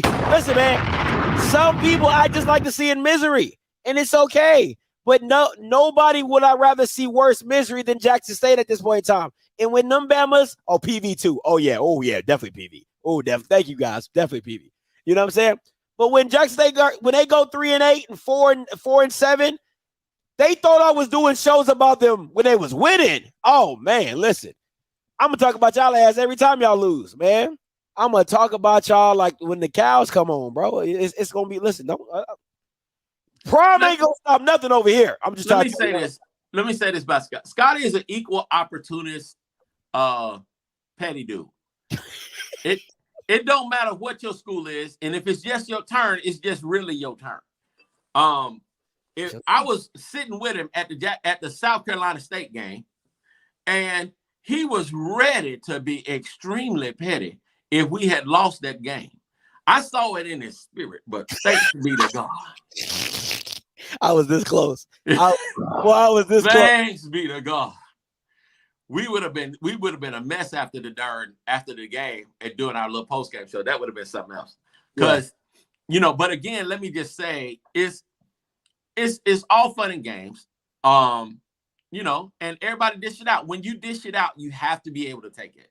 Absolutely. And I take my crow when I gotta eat it. But I've been giving out a lot of crow lately with that Celebration Bowl loss. 2078 coming to you. Scotty, Kofi, how y'all doing, gentlemen? I'm doing First of all, doing good. DW from San Francisco. So I wanted to say I love the show. Love what y'all talking about. The transfer portal, people live and die in the portal. You're going to have a lot of folks that get in that thing, and Bijan probably going to be one of them. He going to learn the hard way that the grass ain't green on the other side. That's just how the portal is.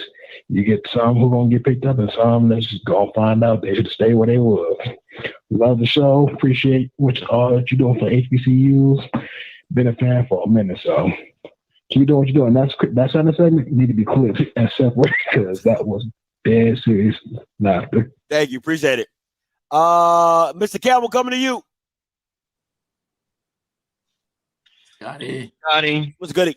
Kofi. Yo. Good evening. I'm going to have to do something really quick because I'm going to actually read an actual Bible verse because I think this actually applies to what happened to Jackson. Matthew chapter 6, verse 24. No one can serve two masters, for either he will hate one and love the other, or else he will be devoted to one and despise the other. You cannot serve both God and money. See, when Prime is out there in Colorado making them TikTok videos, talking about come find me, you know what North Carolina Central was doing? They was watching videos of Jackson State with Buddy Pugh and Rod Broadway and Sam Washington. See, that's the difference. So when I hear people say that Jackson State got outplayed and outcoached, that is a direct response because you cannot serve two masters. Because Dion will say that, hey, I'm Dion. I know football, but I'm going to tell you what you didn't know. You didn't know how to stop that power run game. I'm telling you what you didn't know. You didn't know how to stop that fake punt. I'm going to tell you what you didn't know. You did not have those boys ready to play. Because think about this. Jackson State potentially might have 10 players that are getting ready to go up to Colorado, which means they have talent. So they have double the talent. But you know what the coach from North Carolina Central say? We ain't got no transfer play. We develop our players, all our players from high school. So this was the problem. And this is the thing that I got a problem with Dion, because this is the second year in a row that I've heard coaches say that man and his team has come in there disrespectful. If you are disrespectful, that means you are not focused. I want people to understand that when you come in there and you're doing all this stuff and you're up there in Colorado and these people are watching your tendencies. I've seen every snap of Jackson State football. I did not see one new play other than a little tight end fade play. But I tell you what I did see from North Carolina Central. When they did that unbalanced line because they real Niles Gaddy wasn't there and they ran that shit 5 times for 2 touchdowns and 3 first downs. That's football. That's coaching. And it is a shame that Dion thought that he could just Dion this thing. Because see, this reminds me when Dion was at Florida State. Kobe talked about this. You can have all the talent in the world, but if you don't come prepared, you will get your ass whooped by people that want it more. This is just plain and simple. And this is what has bothered me by this whole situation. When he was up there in Colorado, you maybe could be with your coaches and say, you know what? Even though we watch film, let's watch film for 30 more minutes. Maybe we might see something. Maybe that's what Buddy Pugh said to Coach Oliver. Hey, Coach, let me tell you something. I played these boys. Let's go back over these plays because I want to show you something. Dion couldn't do that because Dion on a private jet with Shador. So this is my problem with all of this, is that you owe Jackson State to have 100% focus and go out the right way and win that game. You owe Jackson State that. You owe the players that. You owe that fan base that. That's what you owe them. And so now, guess what? Your son that got fired already on his off day. And already, because I'm in the Colorado chats, got my little fake name and stuff like that. And the first thing they say, he can't even win a big game down there with the black folks. How's he going to beat USC? That's what they say. So that's my problem with all of this. You had a great team that should have closed the deal. Should have closed the deal, man. Should have been 13-0. We should have been talking about that. Now we're talking about all this other foolishness. So I just wanted to put that out there because that really, that does bother me because I am a Jacksonian. I'm a Jackson State fan. I wanted them to close the deal. And he didn't close the deal. And he'll blame everybody else except for taking responsibility. Because he wants everybody else to take responsibility. Well, you take responsibility. Facts. That's 2 years in a row, by the way. He made Niles Gaddy. He told Niles Gaddy, you 1 minute late, and you know what? You got to take that responsibility. Right? Yep. Where's his responsibility to the team to be focused? So I'm going to leave it at that. But I am going to leave on a good note. Scotty and Kofi, I am going to call back because, it is the Christmas season. And I'm going to be bearing Christmas gifts. So I'm going to call back with a Christmas gift for all my Offscript listeners, to Scotty and Kofi. So right around the end of the show, I want all y'all to hang around because we got something really special for all of y'all. Scotty, I'll talk to you later. All right, appreciate it, Mr. Campbell. All right, Pastor Vic, coming to you. What's going on, Brother Scotty? What's up, Pastor? What's going on? Is that Brother Kofi? Yes, sir. Brother Kofi, I gotta ask you a question. Brother Kofi, I got a couple of Saints from Jackson, Mississippi. A couple of their kids play on that Sonic Boom team. And they say they upset because the past two celebration bowls, they haven't played past the first quarter. So they hit the transfer portal today. And I'm asking, can FAMU pick them up right now? Can FAMU pick up them kids right now? They haven't played past the first quarter at the Celebration Bowl in the past 2 years. They tired. They are tired. Can you answer that, Kofi? Can you answer that, Kofi? They haven't played past the first quarter. And the Saints asking Pastor Vic, what can we do? I don't know. I'm not from Jackson. But they calling me. They calling me. What? Answer that for me, Kofi. If their GPAs is up to par, FAMU will be more than happy to take them. But let me tell you something. When they come to FAMU, they're going to have to be able to play more than whole notes and half notes. Uh-huh. They're going to have to be able to do a little bit more. They're going to have to be able to lift their knees higher than 25 degrees. Uh-huh. And another question. I want to know if the SWAC commissioner is thinking about bringing intramurals, because I got a feeling that TC might go into the spring with 15 players. I think intramurals need to be brought into the SWAC, because the 35 players going to the transfer portal, they're going to leave TC with 7. And I think they might be the first SWAC team to win the SWAC with 7-on-7. I think that's a good idea. I think Jackson State might have the coaches be the first college team to have a 7-on-7 intramural team in the SWAC right now. Book it. And that's all Pastor Vic got to say. I love y'all. God love bless you too. Thank you, Pastor Vic. I appreciate it. Oh, man, not the 7-on-7. He said, right that.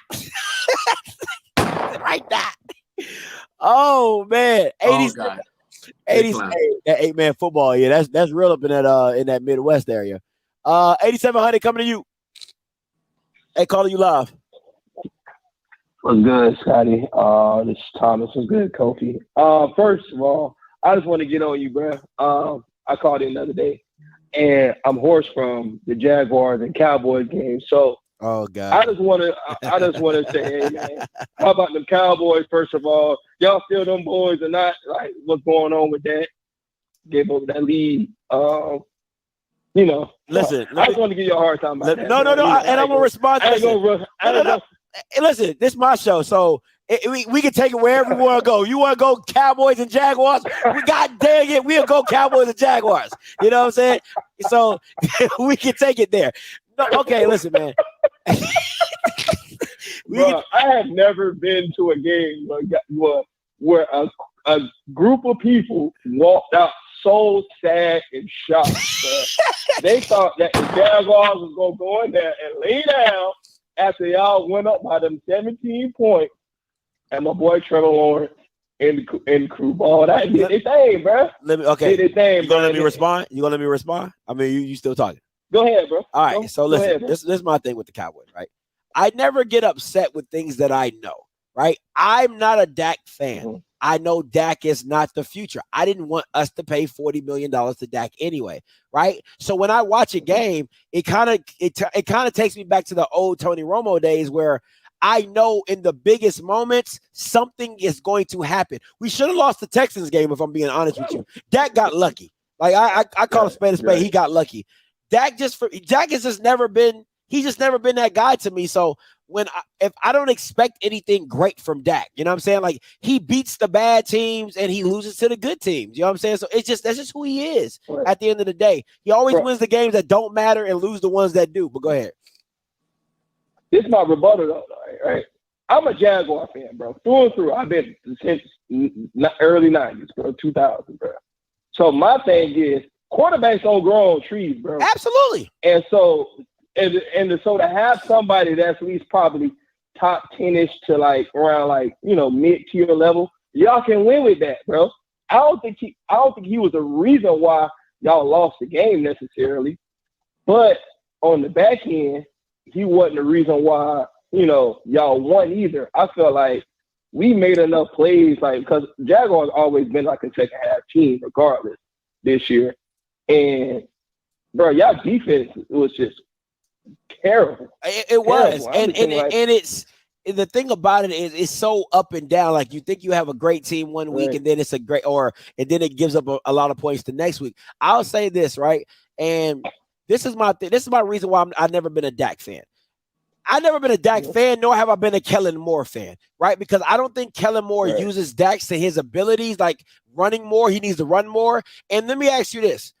It's not all the time about the quarter. It is, but it's not.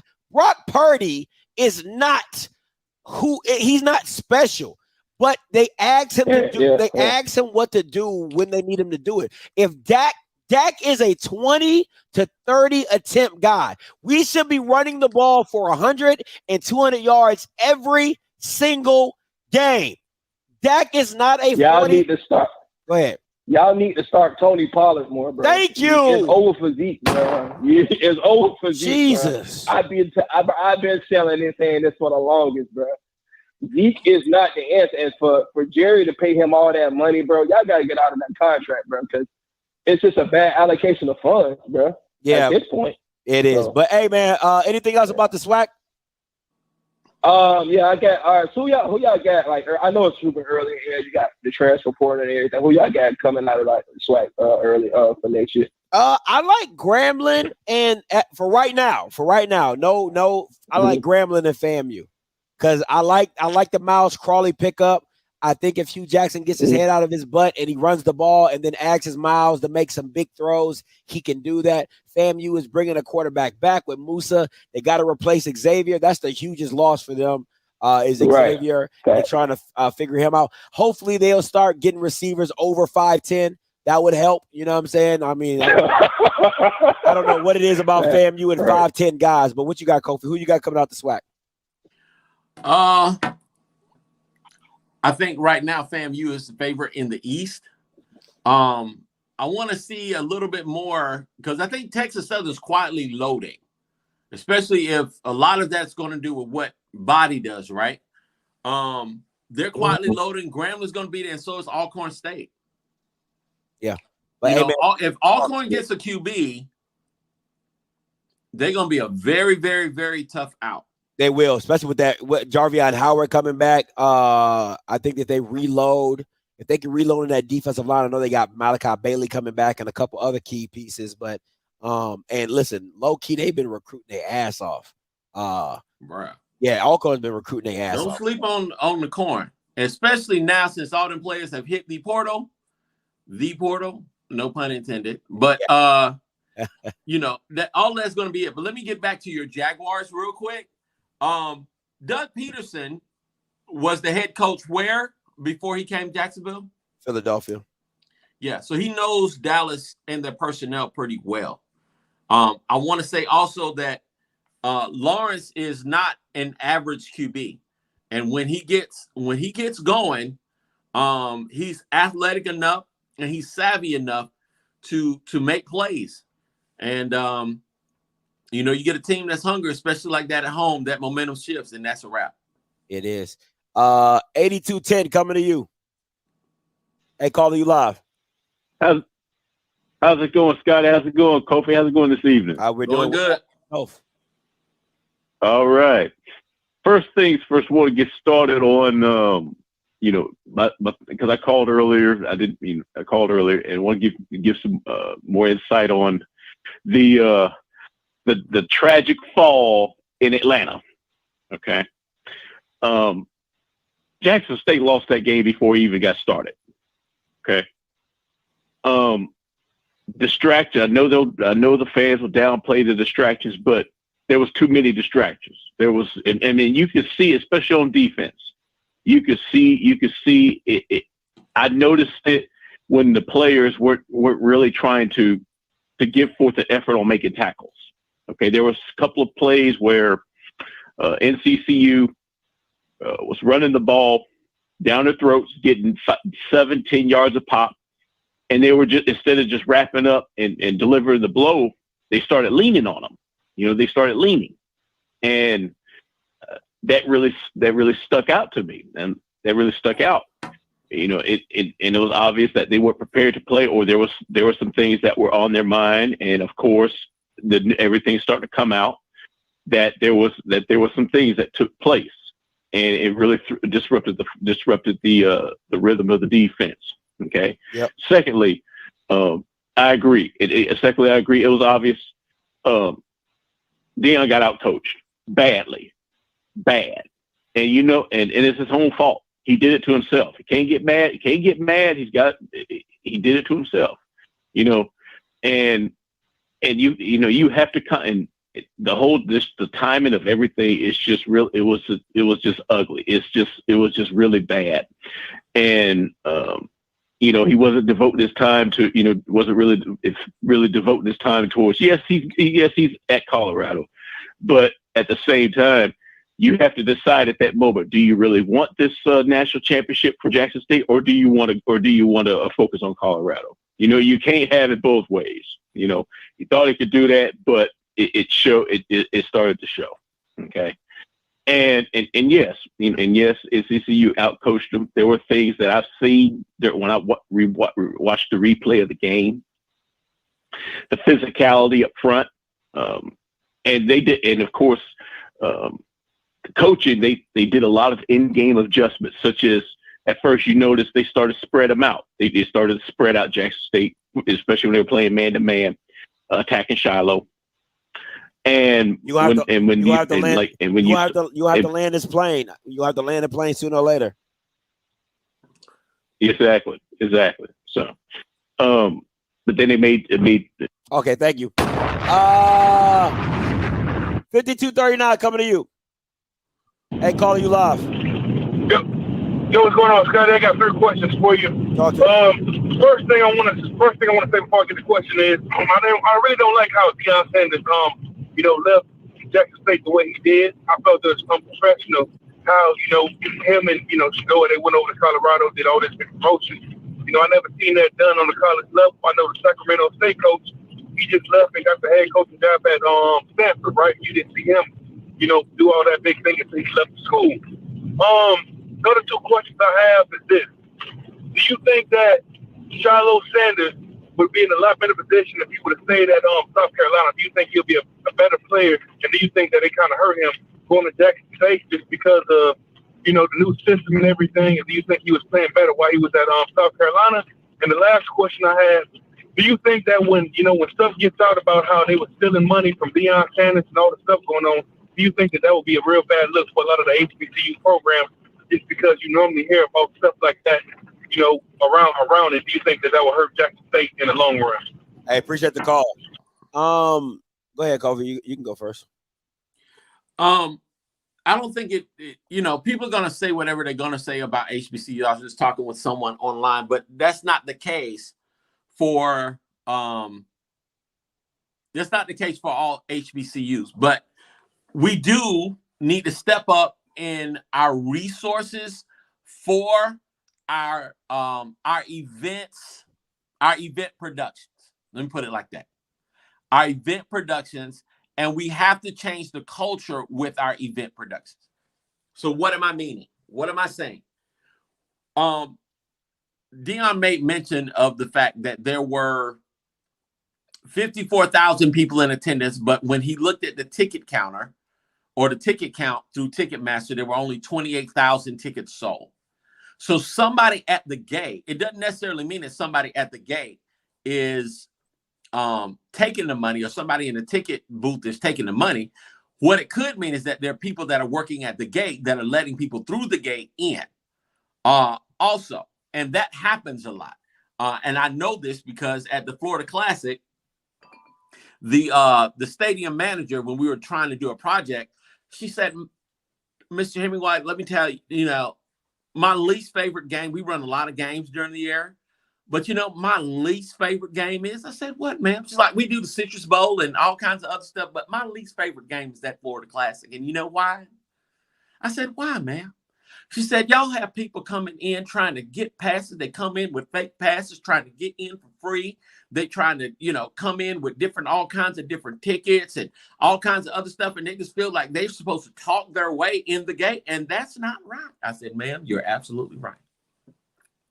So it's just something from a culture. And that's not every institution. But what I am saying is the business practices of our institutions and the commitment from our fans and supporters have to go to another level. And I think it will with the right leadership.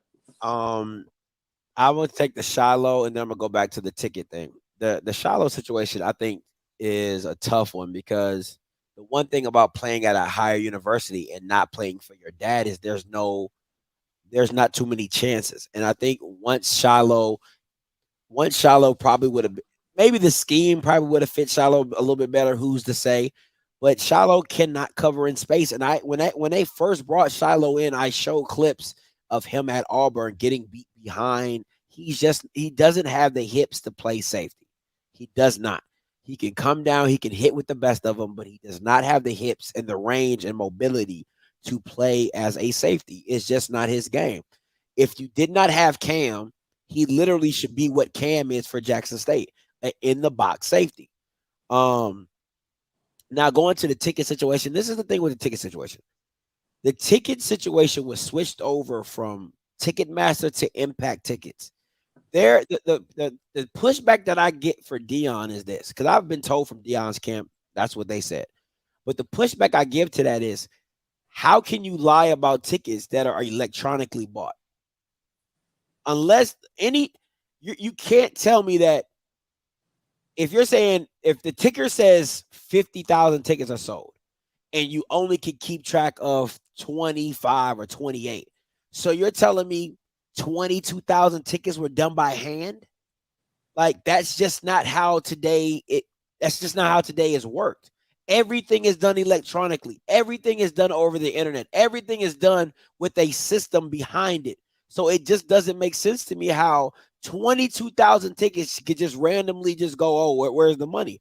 Now, I'm not calling Dion a liar because, like I said, I heard that from his camp. They personally told me that. But something just does not make sense. Something is not adding up to that, and I think it just needs to be dove a little deeper into that. But that's just my 2 cents on that, on both those incidences. So I'm going to just leave it at that. 70-34 coming to you. Hey, calling you live. Scotty, what's up, gentlemen? What's up? How you doing? I got something tonight, Scotty. Last time I called, I told you I ain't have nothing. But tonight, I think I may got a little something. I'm sitting here watching the fireplace, sipping on my sipper sip, listening to you boys. I agree with you all the way, man. Listen, it all depends on, as far as the SWAC is concerned, it all depends on how we decide to conduct our business. Now, yeah, Dion brought a lot of attention to the SWAC, but it depends on what we're going to do next year. Who's going to take the ball and run? Who's going to get the baton and run the anchor leg? That's what this thing is all about. And as far as Celebration Bowl, I knew them jokers were going to lose. Like the caller says, too many distractions, man. You cannot be in 2 places at one time. Either you're going to be here or you're going to be there. These kids are 18, 19, 20, 21 years old. They don't have that kind of mentality to understand like an adult. Yeah, as adults, we see the fact that he can do it, but kids, they just like, well, what we going to do? What we going to do? How are we going to do? So let me go on and land this plane, man. I think what Dion should have probably done was just made a decision. I'm going to be here or I'm going to be there. And I think the JSU kids would have benefited greatly, because if you really think about it, man, if JSU would have been 100% focused on this game shouldn't even been close, man. But because of all the distraction and because they down there once again, smelling themselves and talking all that talk like y'all say they was doing, they got what they got. They got the hat brought to them. So that's what they get for talking so much. So I don't know what JSU going to do. They're going to eat some humble pie. I know that much. And they probably going to get, they probably gonna get about 4 or 5 L's next year. But God bless TC Taylor, man, and hey, like you said, it's thousands of kids in the portal. And at this point, TC should just say, hey, man, if y'all gonna go, just go and go, so I know what I got. Facts. If everybody want to leave, just go and leave, so I can know what I got. It's fair to me. It's fair to you. Don't be kicking the can and him hawing around. Get your ass up if you're gonna go. If you're not, sit your ass down, shut up, and let's work. Peace out, boys. Appreciate it. 7710 coming to you. Hey, calling you live.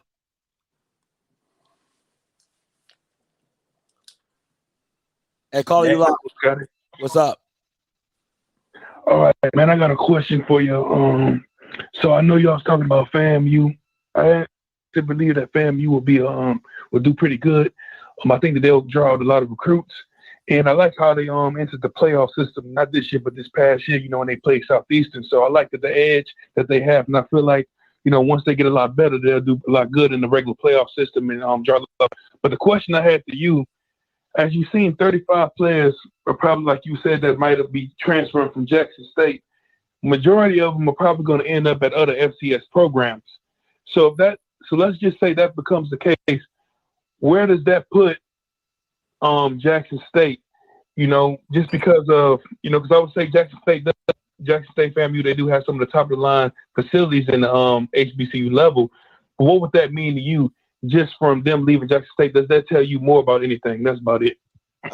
I don't know who told you that Jackson State and FAMU have the top facilities in the SWAC, because that's the farthest from the truth. I done been to both of them institutions, and I can tell you right now, I'm still surprised that Willie get people at FAMU, because I done walked through that thing they call it what is it, a football room? Real house. That thing looked like an outhouse. Okay, that thing is furthest from the truth. So I'm gonna stop you right there. I don't think it says anything. It says that the kids came for prime. Like, I mean, at the end of the day, that's what it all boils down to, is that the kids came from prime. When they dipped and they leave Jackson, they didn't want to stay at Jackson. Now, some of them, do they want to go to Colorado? Of course they want to go to Colorado. They want to get that P5. I want to walk back and forth in the pool and have an underwater treadmill. I want that. You know what I'm saying? I want to be around white snow bunnies, raining snow bunnies. You know what I'm saying? You know what I'm saying? Do a little something strange for a piece of change. You know what I'm saying? So, each his own. Now, I heard, man, but for real, I heard Boulder, Colorado got some outrageous money out there. Outrageous. But what you got, Kof?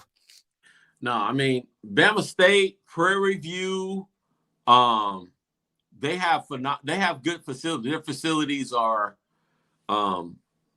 better than FAMU's and J State's right now. On point. So, it's just a matter. I mean, everybody is going to have to play, line up and play ball. And I think what Coach Simmons has going for him at FAMU is that he's built a culture that is not centered around him. The culture is centered around the players and their relationships with one another, which is why you've only seen, you can count on one hand the number of players that have left FAMU pre-COVID, post-COVID, whatever, because they're in love with the culture. I think those that have transferred have largely transferred either because Zende Ray had graduation. He'd already played his 4 years. He decided to try to do the Power 5 thing. And, I think others may have seen the writing on the wall with the level of competition that was coming in and whether or not they're going to get playing time. But the majority of the people stay largely because of the culture at FAMU. They like the team camaraderie and they like the fans on game day. They like the atmosphere. Dope. Mr. Campbell, coming to you. Scotty, Kofi, we all know it's the holiday season. Let's go. Time. We want to, just give a little Christmas cheer. A lot of down people, So, as you guys know, there you go. You hear it right there. 12 days of Christmas. Y'all know the song. But here's the thing. I got many jobs. I'm the bishop. I work at ITT Tech at night. I'm even Detective Campbell. Matter of fact, it was so bad. I had so many Jackson State folks coming up to me. Detective Campbell, there's a crime. I told them folks I was on vacation. They're going to have to deal with the white folks at the White Crime Unit out of Colorado because Deion ain't in our jurisdiction anymore. So I couldn't even do nothing for him, Scotty. Could not do anything for him. But with that being said, I'm also known as Campbell Claus. So for all my folks that are nice, and for my young ladies that's naughty and catch me after 12 midnight, I got a little something for y'all. Because, see, this is for Coach Prime giving it to Jackson State. So I was thinking that Prime was going to do 12 days of Christmas. But Prime wasn't even there long enough, so we only got 5 days for Prime. So this is my Christmas carol to all of my Offscript family. And I'm going to do it like the preacher do. You know how the preacher really can't sing, but he's singing anyway? I'm going to do it like that. So here we go. 5 days of Christmas with Coach Prime. On the first day of Christmas, Coach Prime sent to thee, kneeling in a JSU tree. On the second day of Christmas, Coach Prime sent to thee 2 Celebration Bowl losses and kneeling in a JSU tree. On the third day of Christmas, Coach Prime sent to thee 3 of his kids in the portal, 2 Celebration Bowl losses, and kneeling in a JSU tree. On the 4th day of Christmas, Coach Prime sent to thee 4 who ain't swag, 4 who ain't swag, 3 of his kids in the portal, 2 Celebration Bowl losses, and kneeling in a JSU tree. On the 5th day of Christmas, Coach Prime sent to thee 5 coaches of Colorado, 4 who ain't swag, 3 of his kids in the portal, 2 Celebration Bowl losses, and a kneeling under JSU tree. Merry Christmas to all of y'all from the Offscript family. Merry Christmas. Oh, ho, ho, ho. And to all of those that are naughty, please call Campbell Claus, because I will lay hands and make sure you will be nice by the end of the morning. Amen and God bless. Oh my God. That boy said 3 kids in the portal. 4 coaches, Colorado. 4 kids in the 3 kids in the portal. He said 5 coaches in Colorado. Then he said 4 who ain't swag, 3 kids in the portal, 2 Celebration Bowl losses, and a kneeling in the Jackson State tree. That was freaking funny. That dude's different. That dude is different. 2077 coming to you. Oh my gosh. Hey guys, Mike Magazine. That was funny. Oh my God. But look, now as it relates to TC, I still don't know what the T and the C stands for. Maybe to Colorado. I don't know. But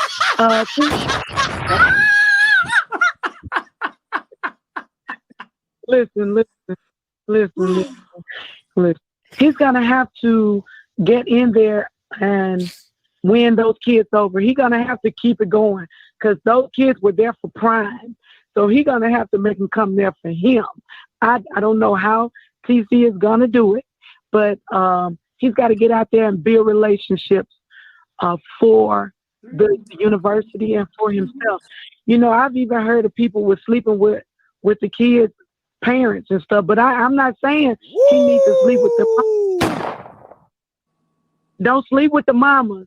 You know, you can't promise the kids nothing, but do not sleep with mama. But anyway, he's going to have to do something different. TC to Colorado is going to have to be different. All right, y'all be good. Listen, you know how black people say stuff. I ain't the one that said I ain't want to say it, but what I heard was he was sleeping with the mama. He was like, sleeping with the mama? girl, he was sleeping with a mama. I'm like, black people, boy, that's so black people so shady. What I heard was, what you hear? Shh, girl, shh. I ain't even gonna say it. Girl, tell me. What I heard was he was sleeping with the mamas.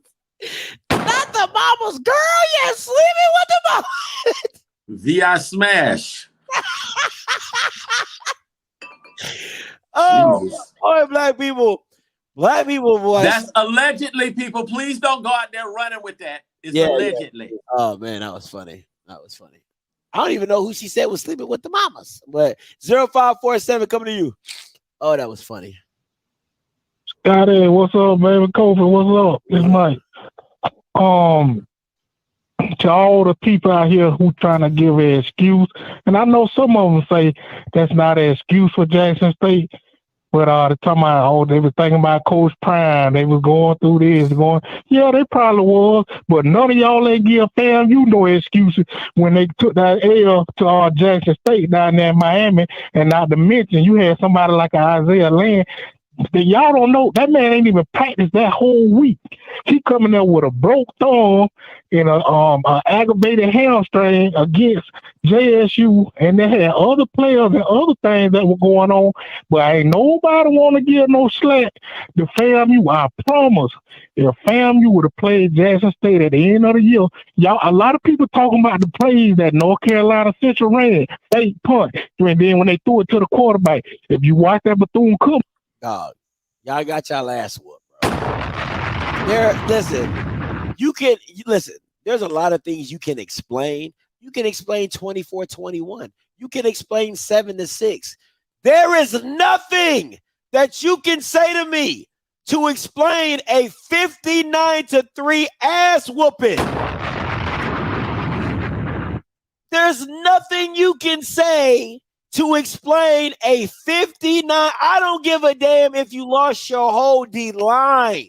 There is nothing you can say to explain a 59-3 ass whooping. And I was at the game. I saw it with my own two eyes. And I was on the Jackson State side. So, that's an ass whooping. So no. Yeah, get off my line. There's nothing you can explain to that, to how you got demolished. But you didn't play. You played them early. You knew you was going to play them early. You knew. I'm sorry. Yeah. Let's not make this about FAMU and their horrible debacle of the beginning of the season. All right. But maybe now that Prime is gone and half the team of Jackson is gone as well, maybe you guys will have a shot in the Orange Blossom Classic. Okay, maybe you guys will have an actual chance to win the game. All right, Kofi, what you got coming up this week? Man, we got ONG Strike Zone. You know, it's early signing day, so we're going to have a lot to talk about, see how everything is going with the FAMU portal and the new signees and all that other stuff, man. So we're looking forward to that. And, getting ready for Christmas, man. That's what it's about. That's what it's about. Hey, he said the FAMU portal. All right, man, listen. Tuesday, me and Perry are trying to set up a show, so we might do that as well. Be on the lookout for that. Wednesday, I still will be doing the breakdown with Mike Reed. We'll probably do that after me and Blues all-day coverage of National Signing Day. We'll probably start that around the midday or morning show, so maybe about 10 in the morning, and we'll probably go to about 2 or 3 or something like that. Keep it short and sweet with that, with my boy Blue, Big Brain. Thursday, nothing right now. Friday, still nothing right now. But listen, I want to give you guys some updates. I will be covering Fisk gymnastics. All right. That is definitely on my list. Let's go. Cover this year. I will be all over Fisk gymnastics. Fisk, if you're watching, I'm still looking for some merch. But if you ain't going to send it to me, I guess I have to go ahead and buy it. I will be covering SWAC basketball, women's for right now. I don't think I'll be going into men's basketball as well. And then I got some stuff, some SWAC shows and, me contracts and stuff like that coming up. And listen, interviews, people are kind of, I ain't gonna lie to you. People are kind of doing too many interviews for me. They're kind of taking the pizzazz out of it. So if it's not somebody that I really, really want to interview, I'm not going to interview them. But Miss Campbell, she's on my interview list. Shout out to her. All right. So oh no, we will take no slander from Miss Keisha. So you go, my boy. We will take no. I does no Miss Keisha slander out here in these streets. Bye. Anyway, so other than that, guys, you know me, I'm still gonna be bringing you content as much as I can. You know, even though Prime is gone. And listen, what's that song? We gonna keep on rolling. One monkey don't stop no show. Hey, one monkey is not gonna stop this show. One monkey is not gonna stop this show. Oh, and my cousin is doing a scuffle review of the stiff arm done by Cam Simon. So be watching out for my cousin. He's doing a scuffle review. All right. So listen, it's going down here out in these streets. All right. And if you're interested in You Ain't Swag merch, you can go to varsitysupplier.com. If you like the hoodie, all right. If you like the hoodie, you know what I'm saying? You like what you see, go to varsitysupplier.com. They are selling these. He's an HBCU alum. He is selling these if you like what you see, all right? Also, if you made it this far to the video, because most people don't get this far, please put a hashtag #URSWAC in the comments. Hashtag #URSWAC if you made it this far. I'm stealing that from my boy HBCU Spotlight. He always does that in his videos, all right? Listen, until next time, you know what I'm going to do. I'm going to holler. God bless.